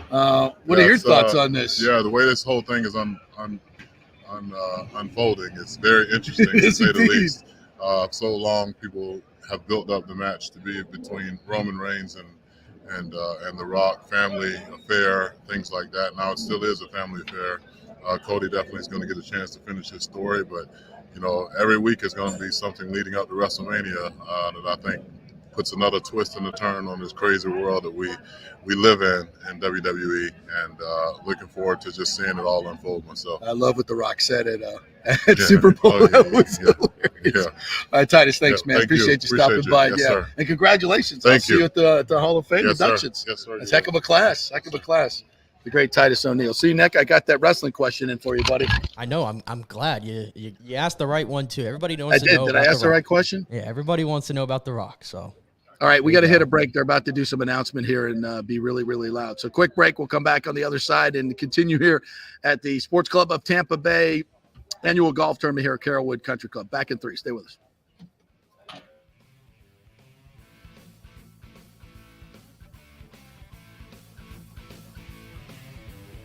JP here for the Jeeves Law Group, Jeeves. Call for a free case evaluation, 888-9-JEEVES. That's 888-9-JEEVES. We're local, we're trusted. The law firm brings over 80 years of combined legal experience focusing on clients in Tampa Bay, the state of Florida, and national class action cases. If you're injured, get that free case evaluation, no cost to you. The Jeeves Law Group's focus is on auto, truck, and motorcycle accidents, as well as class action and consumer protection law. Scott Jeeves is a board-certified civil trial lawyer and a certified circuit court mediator practicing in the Tampa Bay area for over 30 years. You hear him on the show all the time. Great guy, big Gator fan, and great for the community. The Jeeves Law Group is a highly skilled team with years of experience that will apply their skills, expertise, and knowledge to assist individuals who have been in an accident with compensation for damages, lost wages, medical expenses, pain and suffering, and property damage. Get that free case evaluation, 888-9-JEEVES. That's 888-9-JEEVES. JP here for the Gaddis Gordon Real Estate Group and our good friend Jane Gaddis. Folks, simply put, there is nobody like Jane. Jane is a former LPGA two-time major championship winner. She was also vice president of talent relations at WWE. She also has a law degree from Stetson. So if Jane can drain a 10-footer to win the U.S. Open and stare down Hulk Hogan in the boardroom, you want Jane on your real estate team to not only negotiate the best deal, but find you the perfect home or investment property. And when you work with the Gaddis Gordon Group, you become part of the real estate family and get concierge services that include expertly staging, marketing, and preparing your home for sale. Advice on golf properties. Hey, you might even get some golf tips. Many of their clients become friends long after the sale or purchase is completed. It's all part of the deal. So if you're looking for that perfect home or investment property or trying to get top dollar for your home, go with Jane Gaddis and the Gaddis Gordon Group because there's nobody like Jane. Call 813-485-6808 or go to gaddisgordon.kw.com. That's GEDDES Gordon.kw.com or call 813-485-6808. JP here for my good friends at Italiano Insurance, and they did it again. Once again, Italiano Insurance stepping up with the best customer service. I was in a bind. My old insurance company, my auto insurance, jacked up my rates, so I called Charity at Italiano Insurance, and she stayed till 9:30 at night until she got my insurance done. And guess what? She searched all these companies for me. I didn't do the work. She did. Saved me $1,000 on my annual premium. $1,000, folks. That's real money. And that's what you get at Italiano Insurance. Great customer service. And here's another note for you, by the way, with hurricane season up. 40% of people in Florida are underinsured. That means if you have something happen during a hurricane and you need replacement costs, you're going to get 40% less than you deserve. Can't let that happen. Call the folks at Italiano Insurance and get them to help you out in both those regards. They will save you money and keep you insured properly. That's 813-877-7799. Great folks in the community, been doing it for over 60 years. Italiano Insurance, 813-877-7799. Let's go! Right now, back to the show on FanStream Sports. Now let's get ready to get going here. Thank God we got a beautiful day compared to the crap. All right, welcome back to the JP Peterson Show here on this beautiful Monday. Sweet Lou Maggio's doing the Thank you for being here for the announcements here. George and Leonard Levy Golf Classic. If you can hear him. Thank you for everyone who showed up and for a great cause for sure. And like we always say, a bad day of golf is better than a good day of work, and you guys are proving that right now. So let me introduce Michael Woods. He'll give you the land here and what we got to get done. And it'll be a beautiful course, and we'll see you guys afterwards. No hand wedges, no foot wedges allowed today. Yeah, good luck with that, Lou. All right, so we'll try to speak awesome. over. Thank you, Lou. All right, ladies and gentlemen, Nick, if you want to go to some sound from Dusty May or anybody you might have there, you go right ahead. I'll mute my mic. First of all, let's go ahead and yeah, what I will do, rather than play sound, since you're muted now, because I wanted to get to this news real quick about the Mike Evans thing, because there was an interesting tidbit that was dropped here while we were on. This is from Jordan Schultz of Bleacher Report, actually. And as we know, there was a deadline today, a soft deadline today, to get a deal done with Mike. And it had to do with all the dead money. And I guess he says that both sides, Mike and the Bucks, remain far apart on contract negotiations, and I guess what that final number would be. So the Bucs are set to take on $7.4 million in 2024 dead money by not getting a deal done today, which was expected. And he noted that talks will continue, but his understanding is that Evans is trending toward becoming a free agent, barring an unexpected change in discussions. And I guess my feeling on this is that we've been saying, like, we think that at the end of the day, the Bucs are going to get this done, and Mike is going to want to stay in Tampa Bay. It still is one of the better places, I think, for him, especially with the familiarity and all the equity that he's built up in this franchise and they've built up in him.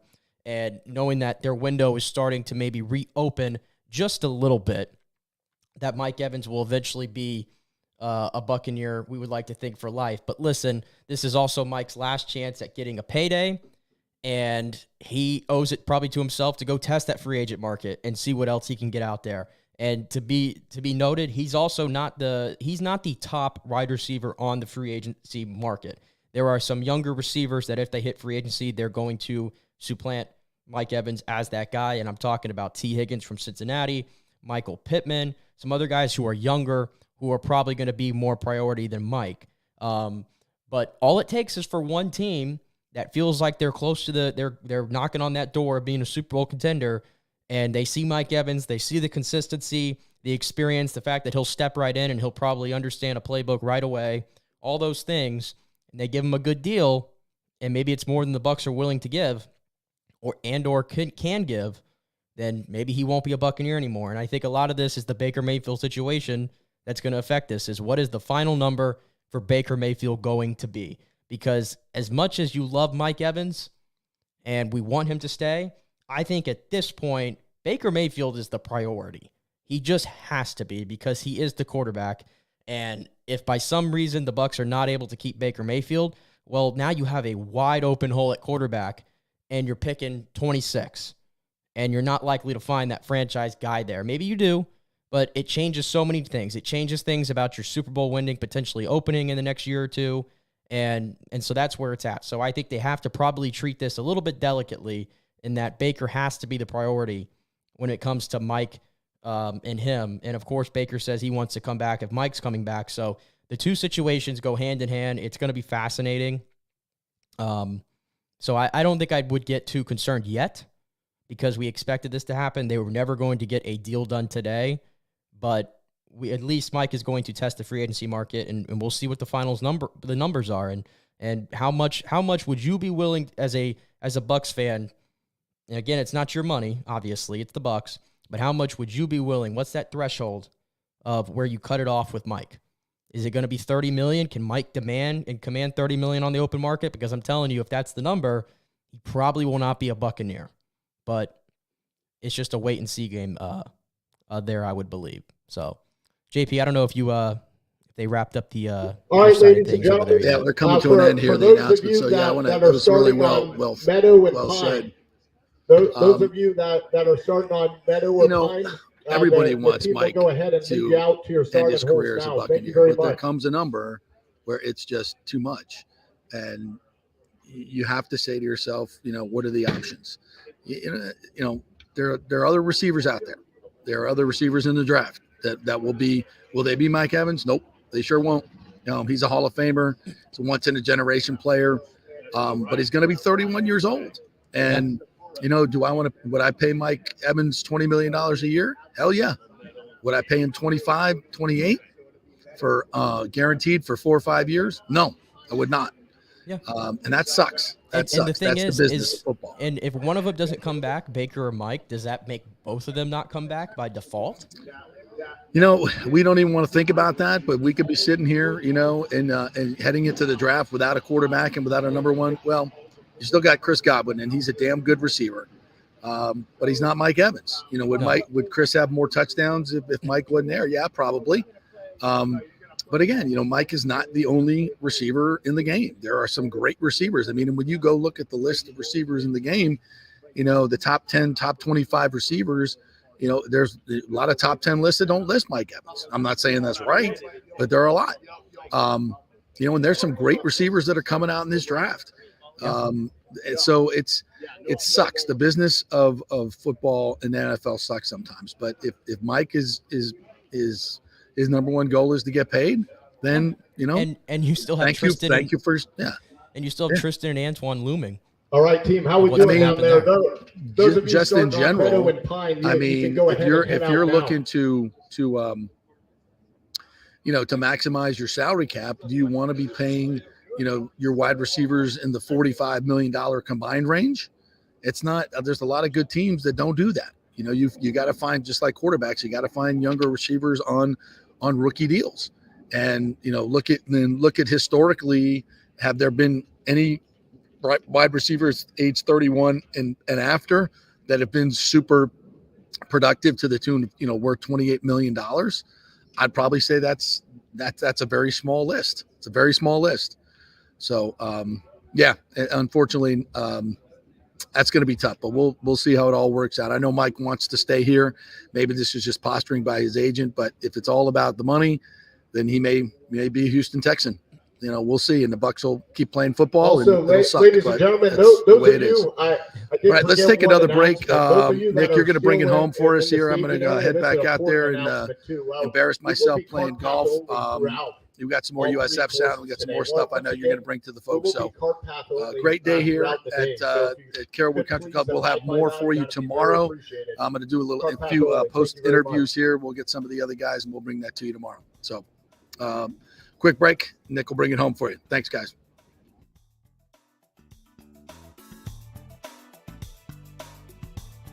JP here for the Gaddis Gordon Real Estate Group and our good friend Jane Gaddis. Folks, simply put, there is nobody like Jane. Jane is a former LPGA two-time major championship winner. She was also vice president of talent relations at WWE.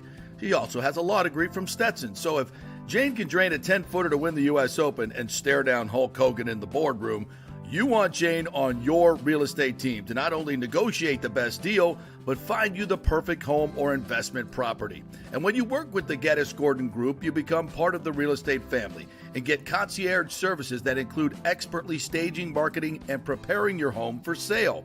Advice on golf properties. Hey, you might even get some golf tips. Many of their clients become friends long after the sale or purchase is completed. It's all part of the deal. So if you're looking for that perfect home or investment property or trying to get top dollar for your home, go with Jane Gaddis and the Gaddis Gordon Group, because there's nobody like Jane. Call 813-485-6808 or go to gaddisgordon.kw.com. That's GEDDES Gordon.kw.com or call 813-485-6808. All right, this is for all you guys who don't want to go to the gym and do 5,000 crunches. At Bay Area Modern Medical Center, you can get on the new True Body machine where you can reduce fat and tone up your muscle. It's like doing 54,000 crunches in just 15 minutes. Define your body as you see fit. True Body offers personalized muscle stimulation that delivers the equivalent of those 54,000 crunches in just 15 minutes. Just get in touch with them at Bay Area Modern Medical Center, BAMMC.com. Chris Lugo and the team over there will set you up on True Body and get amazing results. Non-invasive with comfortable and little to no pain and zero downtime. You can isolate and target those areas that you want to improve and treat multiple areas simultaneously. It's an amazing machine, so check it out at Bay Area Modern Medical Center, BAMMC.com. Is getting a home equity line a good idea right now with rates so high? Well, I put that question to my good friend Scott Fitzgerald at American Mortgage Services, and he says it all depends on where you're at financially. Many of us with ridiculous inflation have been charging up those credit cards, right? At 29% interest, hoping to catch up, but that ain't happening. Those interest payments are killing you. So yes, a consolidation loan and tapping into that crazy equity in your house is a great idea. That strategy can drop your monthly nut by thousands of dollars and stop wasting money on those interest payments. Fitz, the mortgage guy, has done thousands of loans for the past 25 years in Tampa Bay. Just did one for a former colleague who was a manager for a big bank mortgage division. He knows Scott is an independent broker and can get him a way better deal than at his own big bank. AMS Tampa has way lower overhead and gives you the savings. So if you're worried about fees and closing costs, have the free consultation with Scott and look at the actual numbers. It may shock you what he can do. Be smart. Stay one step ahead. Email Fitz at scott@amstampa.com, scott@amstampa, or call 813-294-7595. Scott Fitzgerald, MLS, 386-722. American Mortgage Services, 1000 North Ashley Drive, Suite 1020, Tampa First. Let's go. Right now, back to the show on FanStream Sports. All right, welcome back to the JP Peterson Show. Here on a Monday, JP is off now for the rest of the show. He's going to go play some golf out there at the Carrollwood Country Club. It looks like a beautiful day outside after just a miserable weekend of rain. Couldn't do anything all weekend. And even I'm wearing the Dale Earnhardt hat today, the Intimidator, as you can see on the stream. And didn't even get the Daytona 500 in. Didn't get the Xfinity race in. Got nothing. And so hopefully that goes on today at 4 o'clock. But yeah, the rain has just been not kind to the state of Florida this weekend, but good to see that things are trending up. If you missed it there at the end, we talked a little bit about the Mike Evans, the report coming from Jordan Schultz of Bleacher Report that the Bucks and Mike are still far apart on a deal, and that's not going to get done today. So $7.4 million in dead cap is going to hit the Bucks this season, which was to be expected. And now we all are going to kind of wait, and we still got a couple weeks, 3 weeks probably here until free agency begins, and then we'll really get the ball rolling. So I said my piece kind of there, so I'll go to the comments now, and Nathan Elliott brings up a good point here that I kind of mentioned.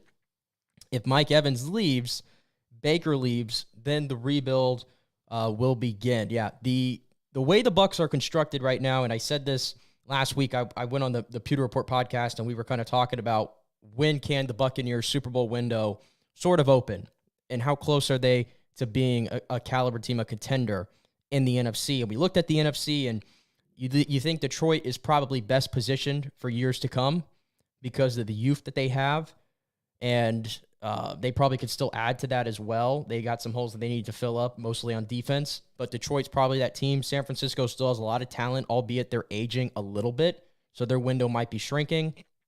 And then everybody else in the NFC, whether it's Philly, Dallas, you don't really trust those teams at this moment. Green Bay is also very young. I think they're kind of similar to the Bucs in trajectory at the moment. But that all changes if you lose Mike Evans and or you lose Baker Mayfield. Now, is Baker Mayfield an upper echelon quarterback in the NFL? No, he's not. I don't think anybody's going to tell you that. Did he play the position pretty well this year? He did. Can we count on that? Is the Baker we saw this year going to be the Baker we see moving forward if they give him a deal? I think that's the big question, because history tells you Baker hasn't been able to been consistent year in and year out, but he's also had a lot of moving parts, whether it be offensive coordinator changes, personnel changes, head coach changes, injury, all those things. So it's an interesting spot that the Bucs are in here when it comes to negotiating a contract for Baker Mayfield and Mike Evans. But if you lose Mike Evans, I mean, your team's just worse next year. There's really no other way around it, and it changes things how you think about this team next year. But if you lose both of them, yeah, the rebuild, you might have to start thinking about it just a little bit. There's still a lot of talent on this team, but listen, you're going to be having to replace a quarterback, and that's the most important position. You're picking 26. You're probably not going to get one of those guys that you want. And outside of Baker and Kirk Cousins, there's really nothing to write home about on the free agency market. It's Russell Wilson, to me, is not the answer, or anybody like that. So it changes things there. And then if you lose Mike, you're losing a number one wide receiver.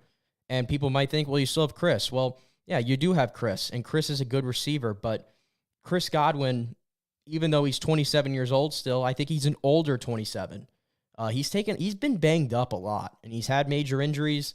They're going to put him back in the slot. Again, he was taken out of the slot for a reason, and that was for injury concerns. And so it's going to be interesting to see how his body holds up this year. And he's also in the last year of his deal.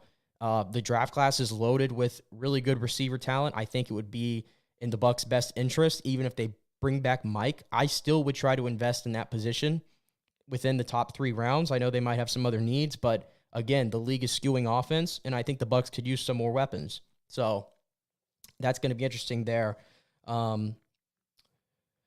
Another comment here from Nathan Elliott. Baker looked great because of Mike. Let's be real. The list of receivers that Mike Evans made look great, or quarterbacks rather, includes Mike Glennon, Josh McCown, Jameis Winston, Ryan Fitzpatrick, Tom Brady, and now Baker Mayfield. Yeah, that's the true value of Mike right there. For everybody that said that his 1,000-yard streak was going to end and he wasn't going to be as effective this year with Baker Mayfield, I mean, listen, he had a better year with Baker Mayfield than in any season he had with Mike, or with Tom Brady, rather, if you think about it. From a statistical standpoint, this was the best year he's had since 2018, and he got the second team All-Pro honor, something that he's only done, I think, one other time in his career. So Mike, even at 30, I think is a very spry 30.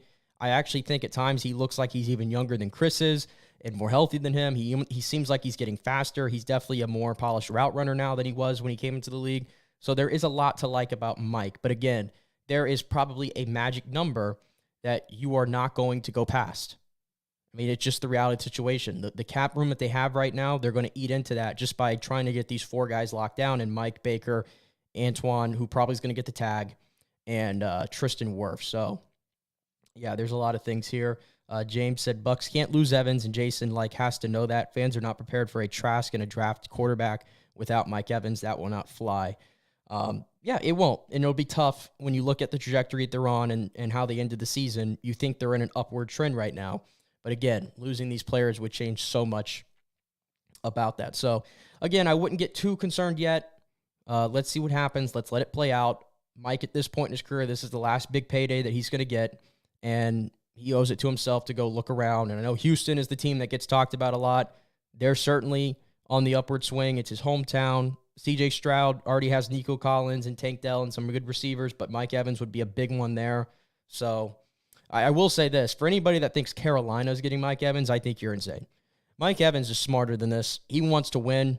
He's been on some bad teams before. He's gotten a taste of how winning and what it looks like, winning a Super Bowl. You think he wants to go spend the last years of his prime in Carolina? You really think that he wants to do that? I know people are going to make the Dave Canales connection, but I just don't see that. I do not see Mike Evans ending up in Carolina one bit. I would not believe any truth to those rumors whatsoever. So there's the latest on Mike. We'll see what happens. All right. I wanted to get into this a little bit, and it's what we saw on TV last night. And I don't know how many people ended up watching this thing because it's a tough watch sometimes, and that's the NBA All-Star Game. And there was nothing on TV last night, and I was like, screw it. I'll sit down. I'll invest a little time. They had like a 2.5-hour pregame show. The NBA does a great job of hyping their product up, and it got me invested. And I listened to Adam Silver speak over the week on the Pat McAfee show. I listened to him during the offseason, and one of the big priorities he said was we want to make the All-Star Game more competitive. And he understood, and the league understood, that what occurred in 2023 was not the product they wanted to put out there when they have all the stars of the league together on the same court. So I was thinking, okay, maybe it'll be a little bit different this year. And what we got was the first time we've ever seen a team score 200 points. 200 points in an All-Star game yesterday.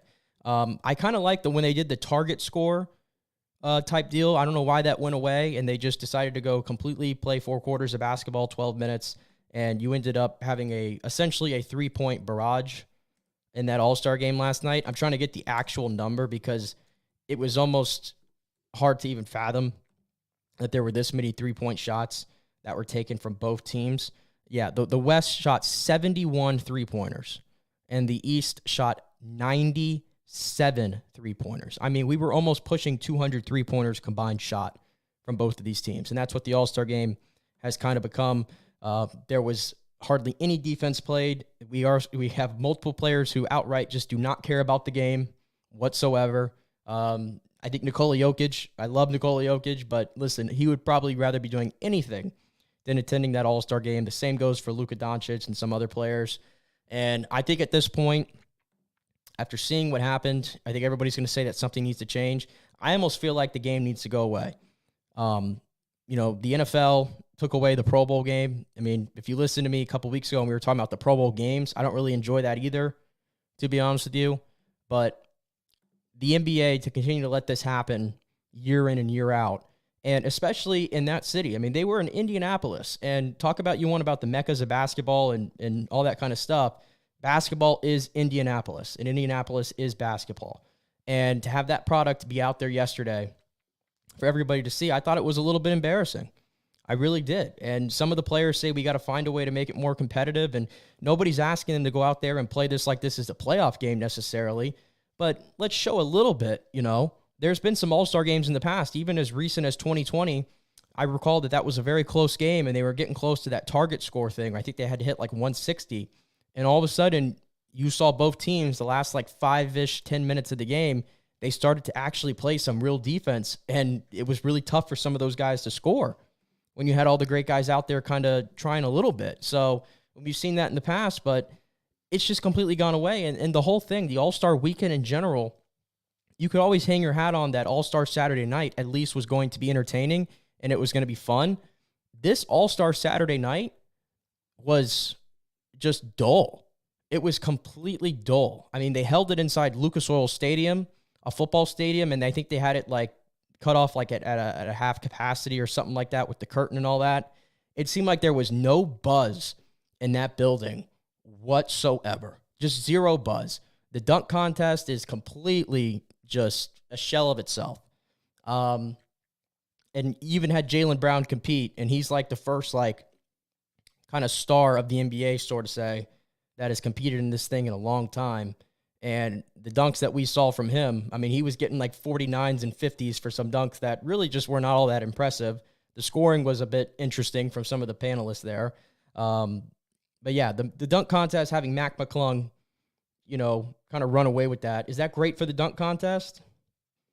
Probably not. And there just seemed to be no buzz around it. I mean, when you're getting booed, you know how hard it is to get booed by fans in a dunk contest? I mean, that was happening.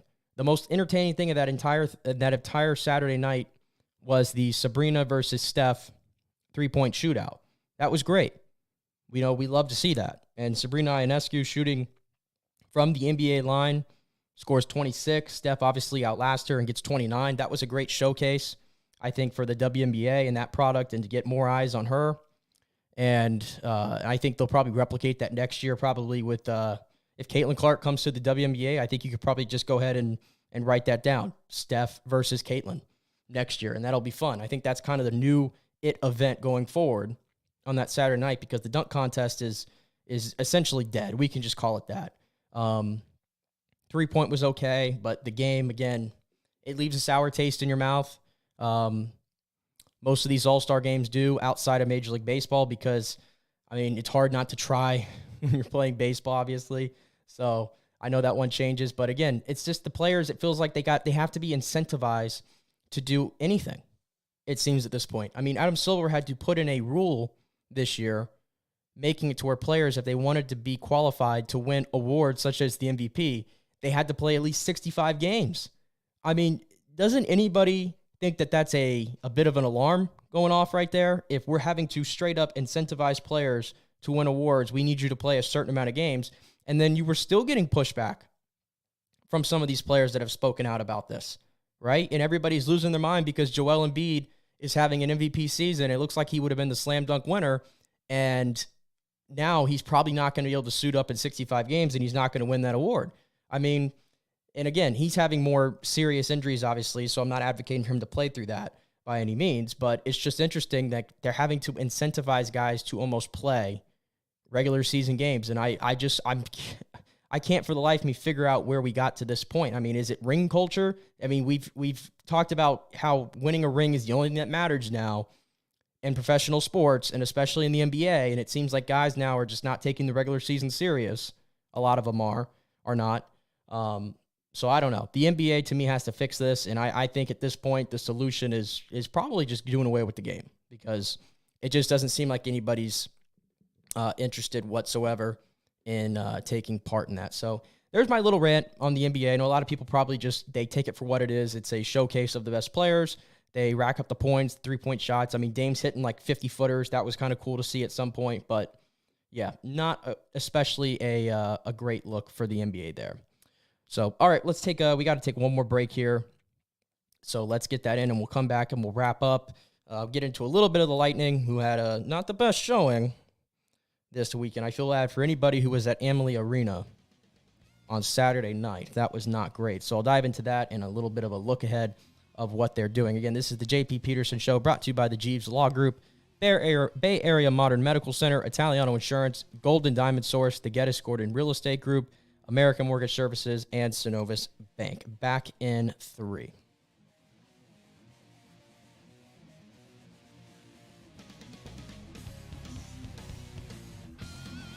JP here for my good friends at Italiano Insurance, and they did it again. Once again, Italiano Insurance stepping up with the best customer service. I was in a bind.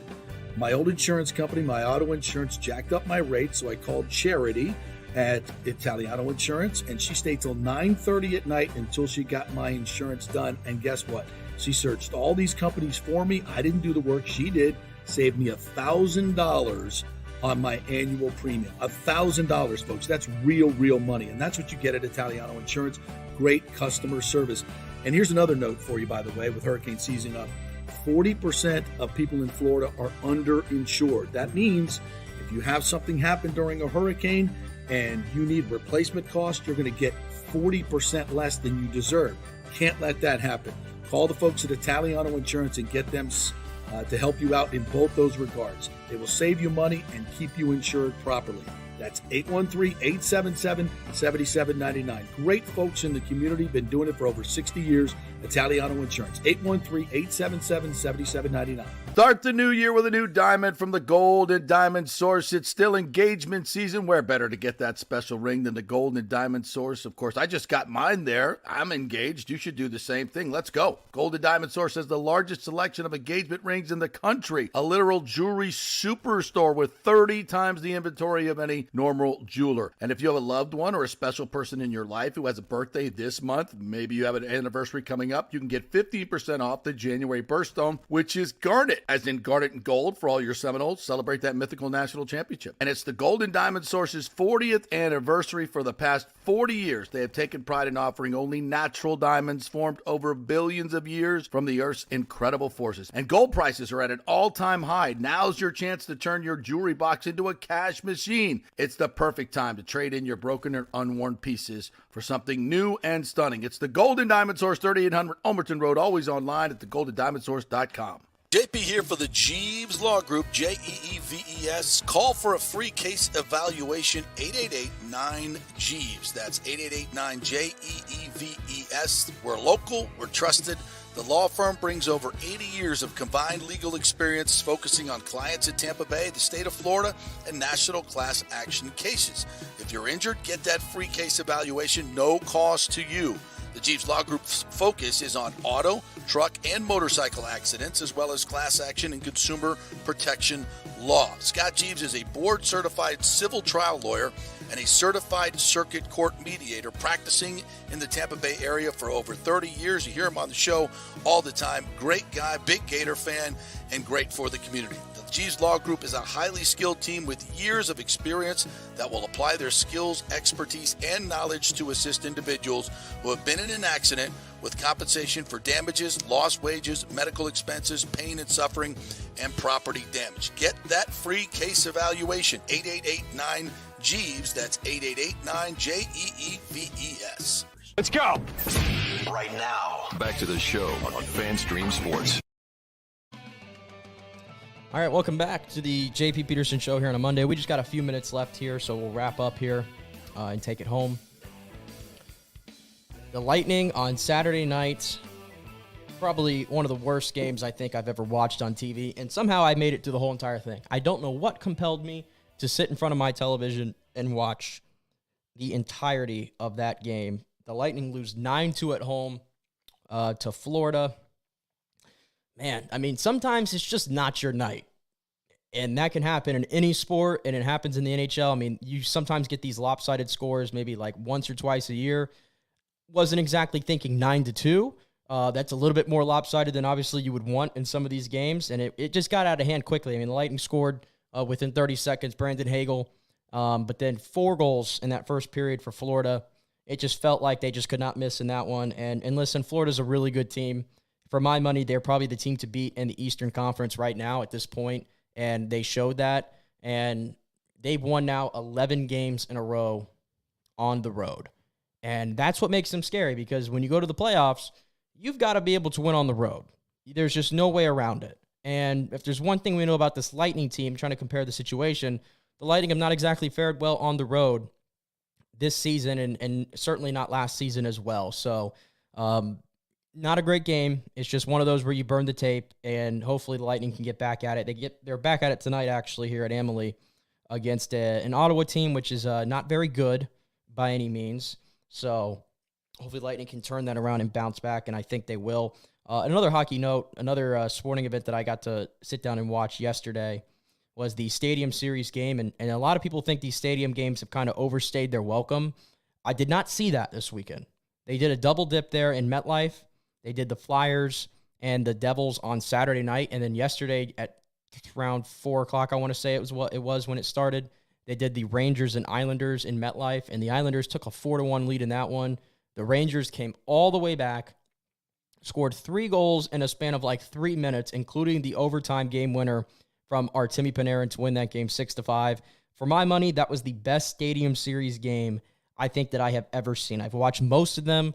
I went to the one between the Lightning and the Predators up in Nashville, but that stadium game had everything you wanted. It had a hot crowd, obviously 80,000 people in MetLife Stadium. Big weekend for the league. I think they had a combined attendance of over 150,000 across those 2 games at MetLife, so that was great to see. But just a great hockey game. If you're a fan of the sport, that was a great one to be able to sit down and watch. So good showcase for the league right there. All right, that'll do it for us here on a Monday. Good to get around a lot of topics here. If you missed the earlier part of the show, we got into USF and that great big win yesterday over FAU inside the Yuengling Center. We talked about Mike Evans. Gary Koch was on. Titus O'Neil. Ken Hagan did some stadium talk. JP went on his Stu Sternberg rant, which you know you always are going to get more often than not.